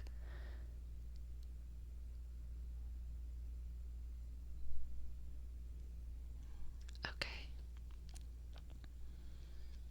Okay. Clickety click, clickety click. If it was more common, I'd say don't use it. Okay. That's so strange, though. I'm so sorry. Okay, so they were talking about, like, politics, and at one point they talked about how they were talking about how receptive their countries are to, like, people of other cultures. And I think it was the guy from Turkey who was talking about how it was interesting how, like, open to other cultures they were in their country. I have no idea if that's true. But he was talking about how he was, like, surprised by it, considering some other political stuff. And then he opened the conversation up to the other guy, and he was like, I don't know why, blah, blah, blah, blah. Do you know anything about these politics? And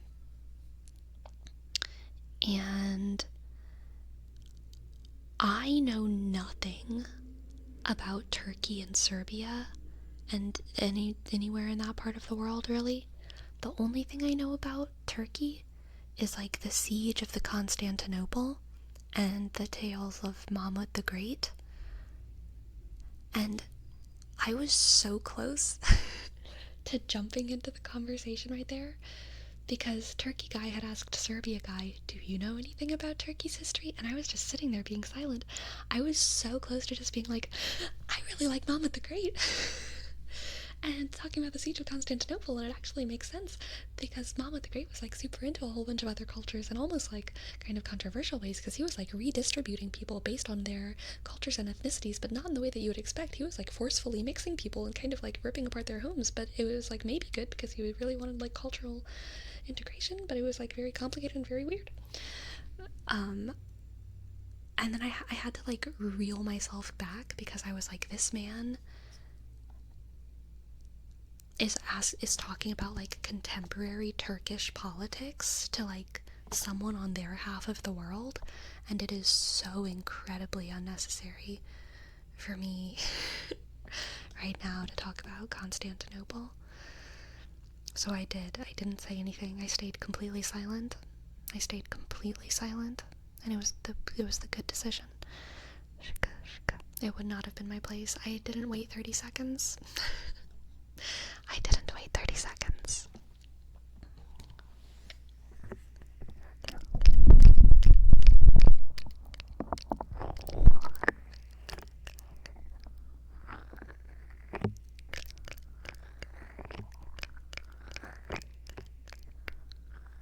Are you playing really late at night, or is this just another example of you playing with degen Europeans?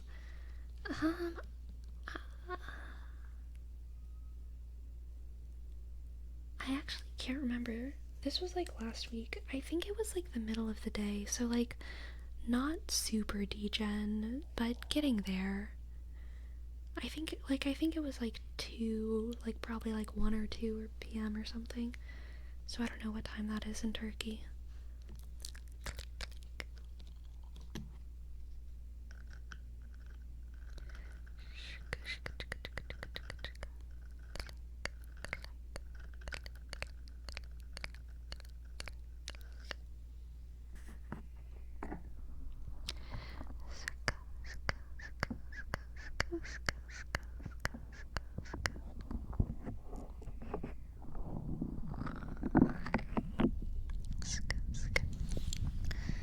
Thank you, KFC Serbia, for a little history lesson. The Balkan Peninsula, in general, tends to have a lot of conflict, purely on account of things like ethnicity and religion. Serbia and Greece are mostly Eastern Orthodox, yes. Albania and Bosnia are mostly Muslim, okay, and Croatia is mostly Catholic, right. That's caused a lot of problems, yeah.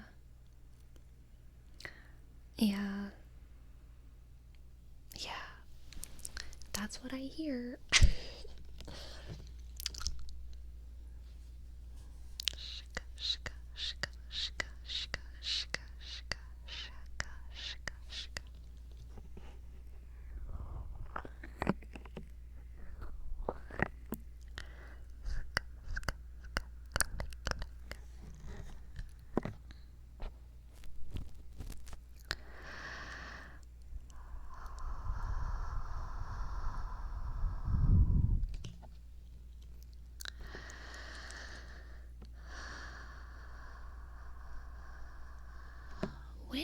When even was, I was just talking about how, like, I know about the Siege of Constantinople, but I actually, like, don't even know when the Siege of Constantinople was. 8 something?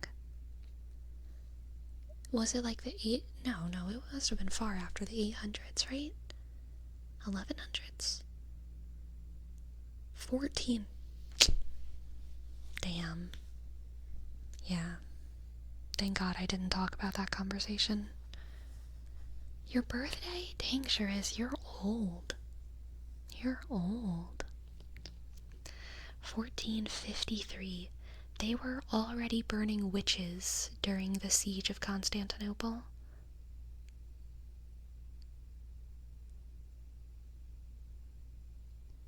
They were already burning witches. Witch burnings and the Siege of Constantinople happened around the same time. That's so funny. Oh, sorry. That's so interesting.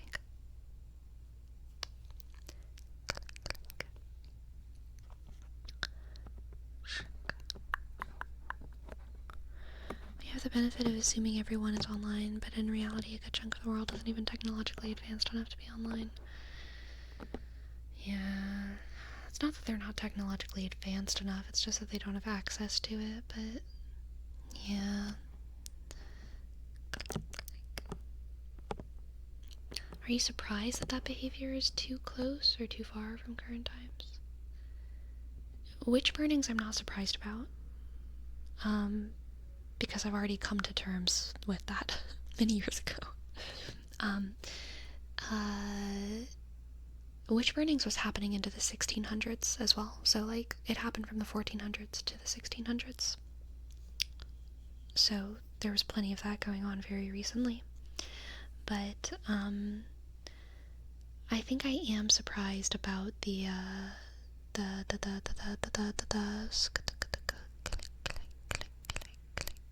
Siege of Constantinople. In my head, that was a much more distant event. On my computer, my files just opened up because I think my USB thing is wiggling, so I'm gonna fix it.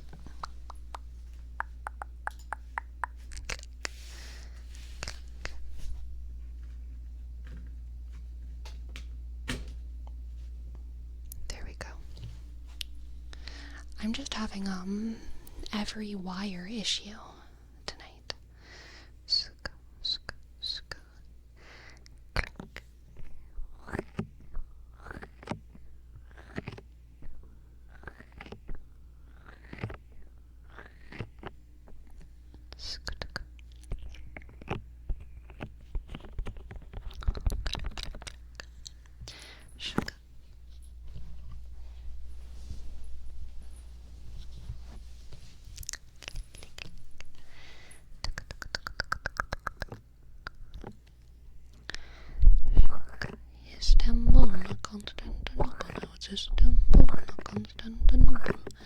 It's one of the events that marks the ends of the medieval era, along with the discovery of America and the end of the 100 Years' War. Yeah, that tracks. That's fair. that tracks. The end of the medieval era and the beginning of Protestantism. As soon as we lost Constantinople, it was time. It was time. Shika, shika, shika, shika, shika.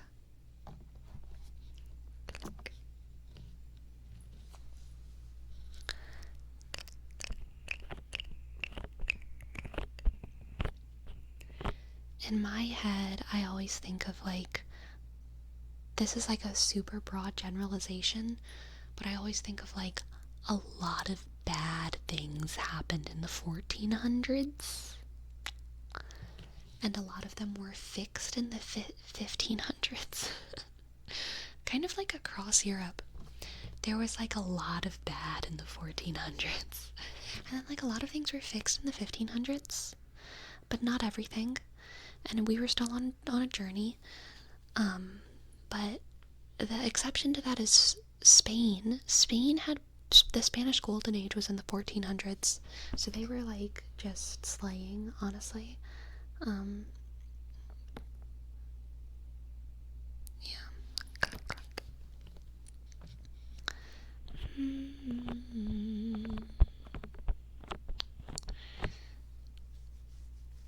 I wish I knew more about, like, Muslim history, honestly. The last Muslims were defeated in Spain a year before the discovery of America. Like, I don't even know how to interpret that. Obviously, they weren't the last Muslims. Because there's plenty, but I'm guessing you're talking about the Spanish Muslims, but also I don't understand. They did, but back then they weren't considered bad things. They were just considered Tuesday. So true. So true. The last Muslim kingdom in Spain. I didn't even know that there was a Muslim kingdom in Spain. The fall of the Kingdom of Granada.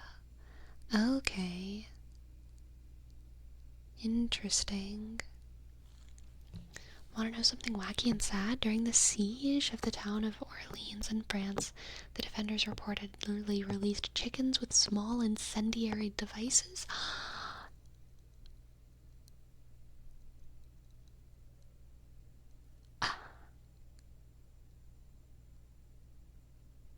What the heck? That's wild. That is wild. Yes, that's what the Reconquista was all about. Muslims ran Spain for like ever. Yeah, like I don't even know that. Why didn't I learn that? Ever. I have no idea. I really know very little about Spanish history in general. My Catholic history is like pretty good. Like I would say pretty excellent, but like it has some major black holes inside of it. Mainly anything that wasn't Catholic. Miss Tallow Griffin, thank you for your prime. Thank you for your prime. Thank you. And the click, I dot S-T click H O L L O W shook G sk R click I dot at sk at sk I dot N click. Thank you. And Lurpy L E sk R sk B click Y sk underscore underscore underscore underscore underscore underscore. Question: do Persians have anything to do with Paris? I was thinking of the word Persian and the word Parisian the other day, and I was like shaking. Not really, but like kind of. Are they like, was Paris named for the Persians, or is that just a totally unrelated thing? Do the Persians have anything to do with Paris? I don't think so. Those are from Iran. I know they are. I know the Persians are from Iran, but you know, we humans be walking. We walk places. Just a coincidence, okay? I know purge is its own thing. I'm not that silly. But like, I was just wondering if they like walked there. You know? Etymological coincidence. Okay. Okay. Thank you. Thank you. Thank you. Thank you. Thank you. Thank you. Thank you. Thank you, Tactrix. I feel like you're the only person who answered my question in good faith. It wasn't named for them, but they were very widespread at the time. Thank you. Thank you. Thank you. Pavement Blood, maybe you answered in good faith as well, too. Just short and sweet. Welcome to the chat. Thank you.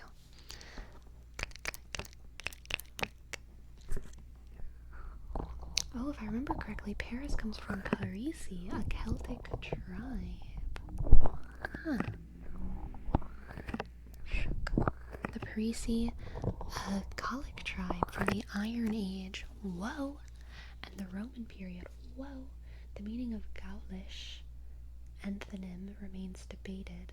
According to Xavier Delamare, it may derive from Celtic root perio, cauldron. Cauldron. Cauldron, cauldron, cauldron. Cauldron, cauldron. Cauldron, cauldron. Cauldron, cauldron. Interesting.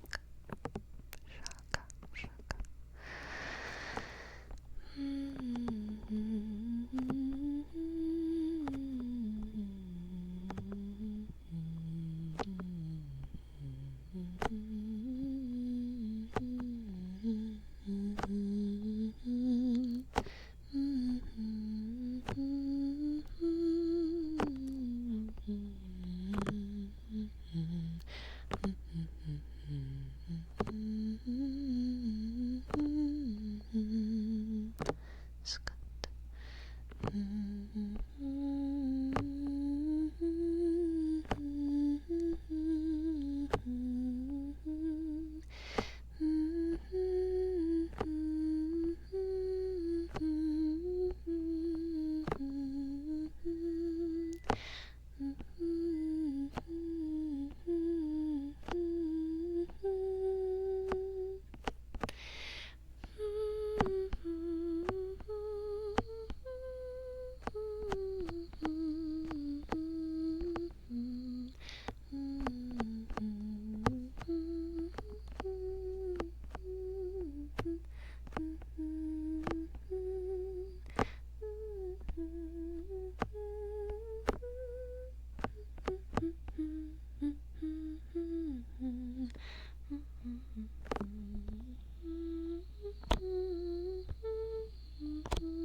shaka.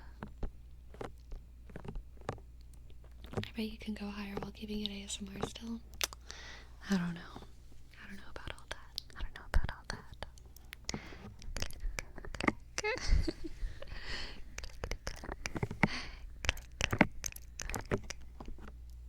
Click, click. How can I improve my Tekken 8 game plan? How do I crack the turtles that seem to block all my offense? Don't crack turtles.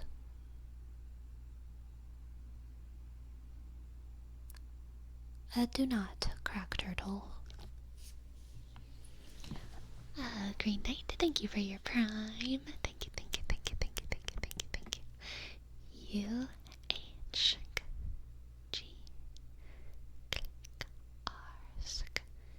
R-E-E-N K and click I dot G H T click. Thank you, thank you, thank you, thank you, thank you, thank you, thank you, thank you, thank you, thank you, thank you, thank you, thank you, thank you, thank you, thank you, thank you.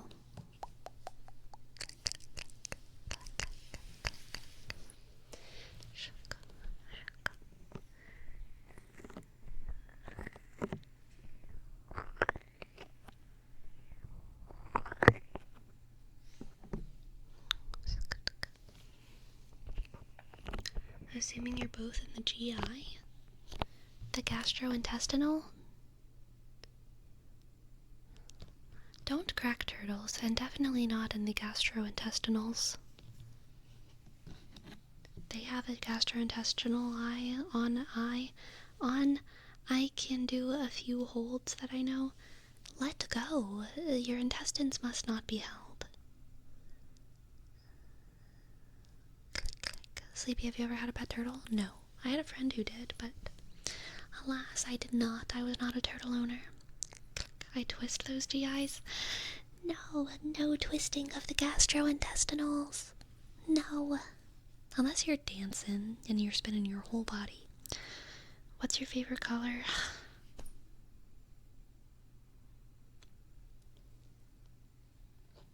I don't have a favorite color. Hello, McJake. Welcome in. Hello, McJake.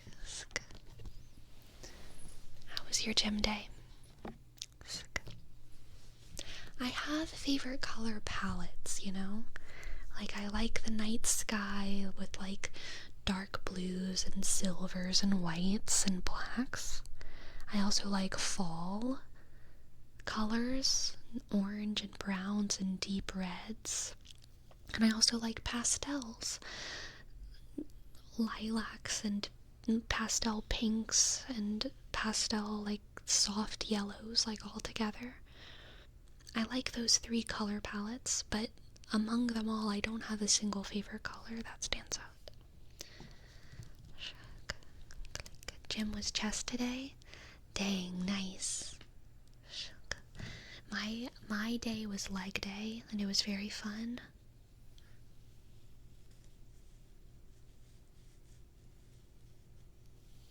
I think I'm probably gonna phase out the, I forgot what it's called.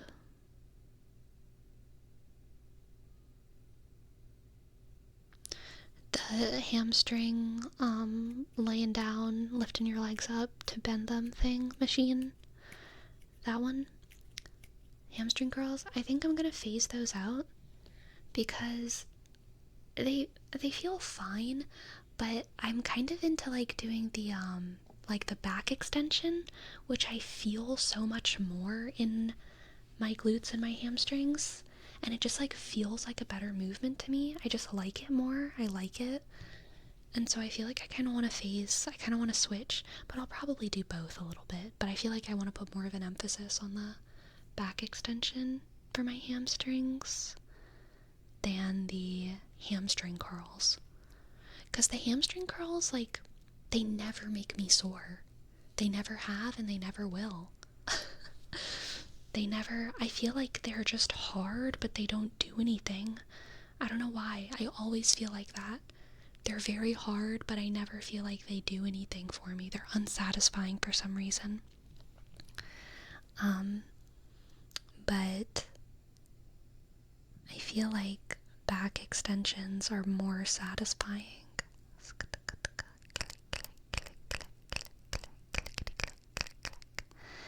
You're doing weighted bridges?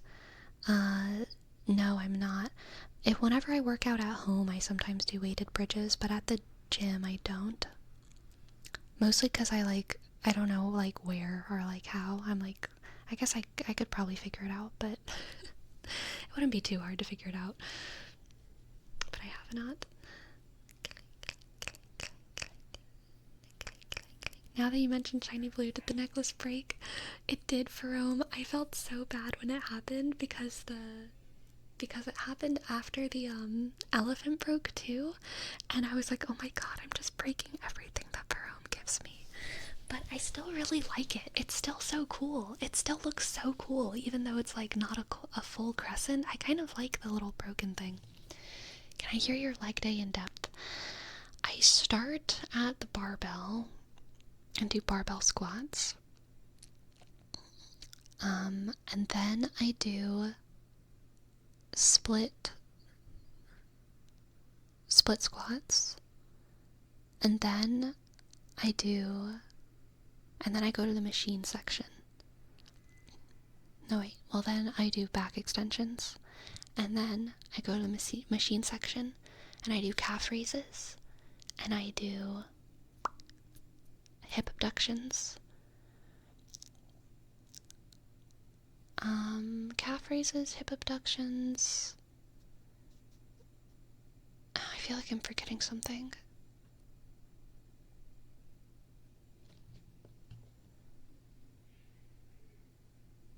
I have it on my phone. Weights and sets and reps. So I have my like real reps and weights, but for the barbell,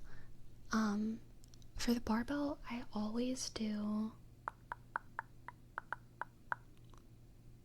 like 3 sets of 10 with 25 added onto the bar.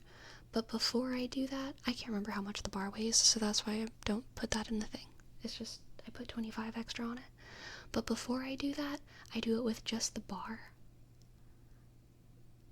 I do like a couple of just the bar so that I feel good in my form, you know what I mean? I'm like, I want to make sure that I'm like actually squatting. So I do like 3 or 4 with just the bar. And then I do, the 3 sets of 10. And then after that, I usually take off 10 pounds and do a couple more, just because I feel like I always feel like I can't go as deep as I want with the 25 pounds. I still go pretty deep, but I want to like push myself to go deeper, as deep as I can with no weight on the bar. You know what I mean? So I just do it a couple times with less weight and try to go as deep as I can. How deep is deep? Like butt to the ground, you know? But I've noticed, I'm gonna ramble. We're gonna go past time a little bit, alright? It's not a flexibility problem. Not at all. Flexibility is not an issue. But I do think that I have like some unevenness in my hips. Because I've noticed whenever I do go deep, whenever I stand up, I like often like kind of lean on my different sides. And then I've also noticed on my core days that sometimes one of my hip pops. If I'm doing anything where I'm in a plank, if I move my legs in a plank, sometimes one of my hips pops. So I feel like I have like a little bit of like a hip thing going on, stronger on one side, maybe. But anyway, I think that that's related to like how sometimes my squats can like end with me leaning. Anyway, so that's my weight for the barbell. For my Bulgarian split squats, I do 25 pounds. Leg extensions, I do, everything unless I say otherwise is 3 sets of 10s. 3 sets of 10. It's actually, she pushes through one leg. It's called a hip shift. She is not balanced. Yes, exactly. I am not balanced. So yeah, everything is 3 sets of 10 unless I say otherwise. Leg extensions, 100 pounds. Calf raise, 110 pounds. Hamstring curls, 75 pounds. Hip abductions, 130 pounds. And the back extensions, today I did holding a 10-pound weight. Hamstring curl, 70 pounds is crazy strong. I have a crazy hamstrings.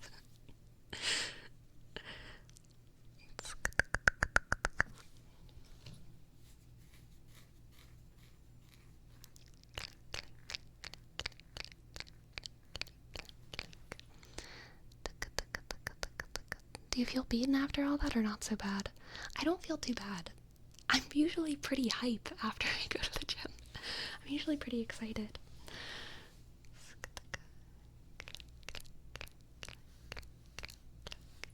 But tomorrow is arm day. Okay, tomorrow is arm day. So, tomorrow what I'm gonna do is... This is the weights that I'm usually stuck with for arm day. And I do everything in the machine section because I'm afraid of free weights for my arms. And I'm also gonna do some probably back stuff. I kind of combine back and arms, okay? So, lateral raise, 15 pounds, using the machine thing, okay?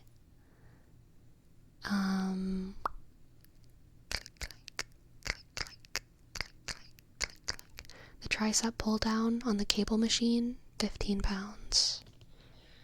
And then the rest is kind of more, honestly, the rest is more chest, back, and a little bit of arms. I go to the delt fly, pec fly machine. For the rear delt fly, I do 25 pounds. Pecs, I do 40 pounds. On the rowing machine, I do 55 pounds, but I actually feel like I should lower that because I feel like I'm not doing the full extension sometimes, and I end up going a little bit lower, but then sometimes I go back up to 55. So I don't know, I need to work on my row. This is what I want to do. Tomorrow I want to start with the row and see if I can do it better at 55 pounds if it's what I start with rather than if I put it at the end. I do an assisted chin up, which I start on taking off 55 pounds, and I do like one set of 10 with taking off 55 pounds, and then I move it to like 70, and I do my other 2 sets of 10. And that's basically it. You 100% will do better at the beginning. I hope. Do you reach failure by the end of your sets? Yes. Definitely.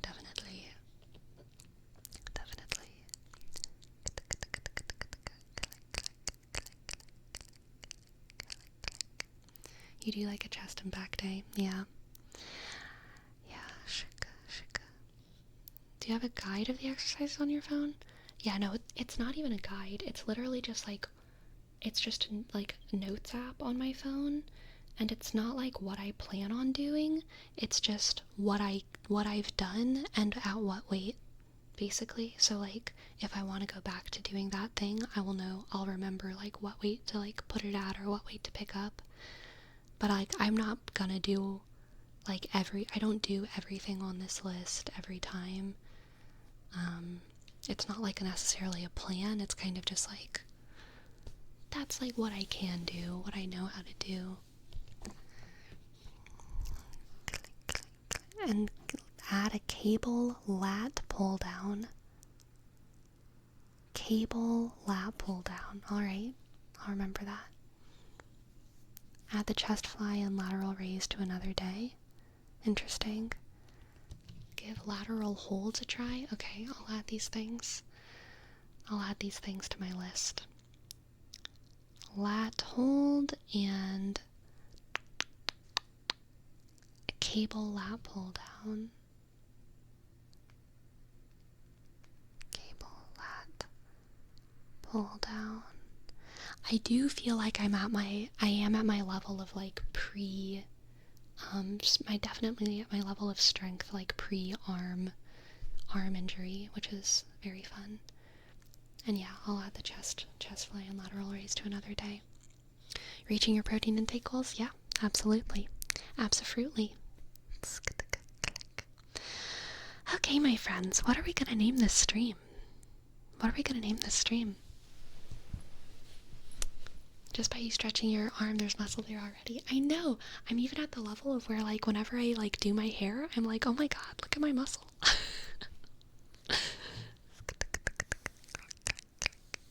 My problem with lateral hold is that the upper strap starts to take over the lateral delt. Oh, upper trap?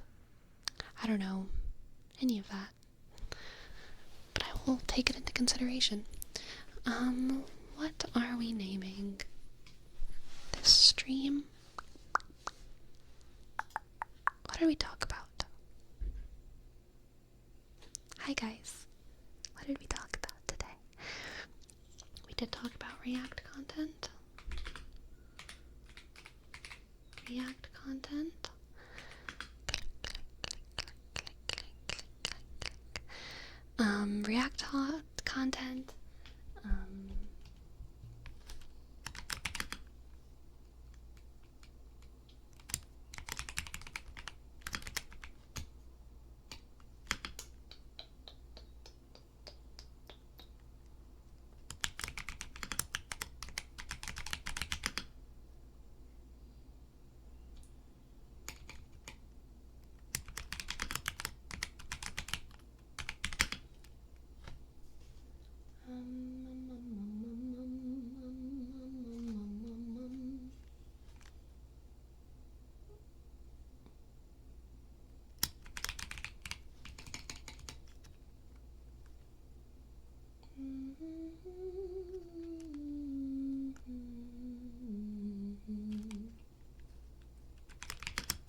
React content, her to activism, the Queen's Code. That was the book, the husband book.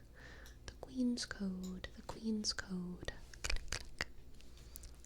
Kidnapping sounds. So true. So true. Click. Alright, let's see who we're gonna raid tonight.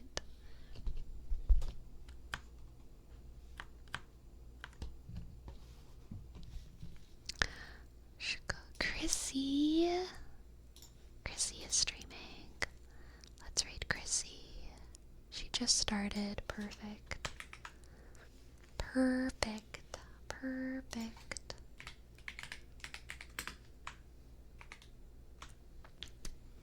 Good night, everyone. Thank you for joining me tonight. All of y'all rock, and I'm so happy to share tingles and fun times with y'all, okay? Every time. Good night, good night. Good night, good night, good night. Sleepy, sleepy, sleepy. Good night, good night. Good night, good night, good night.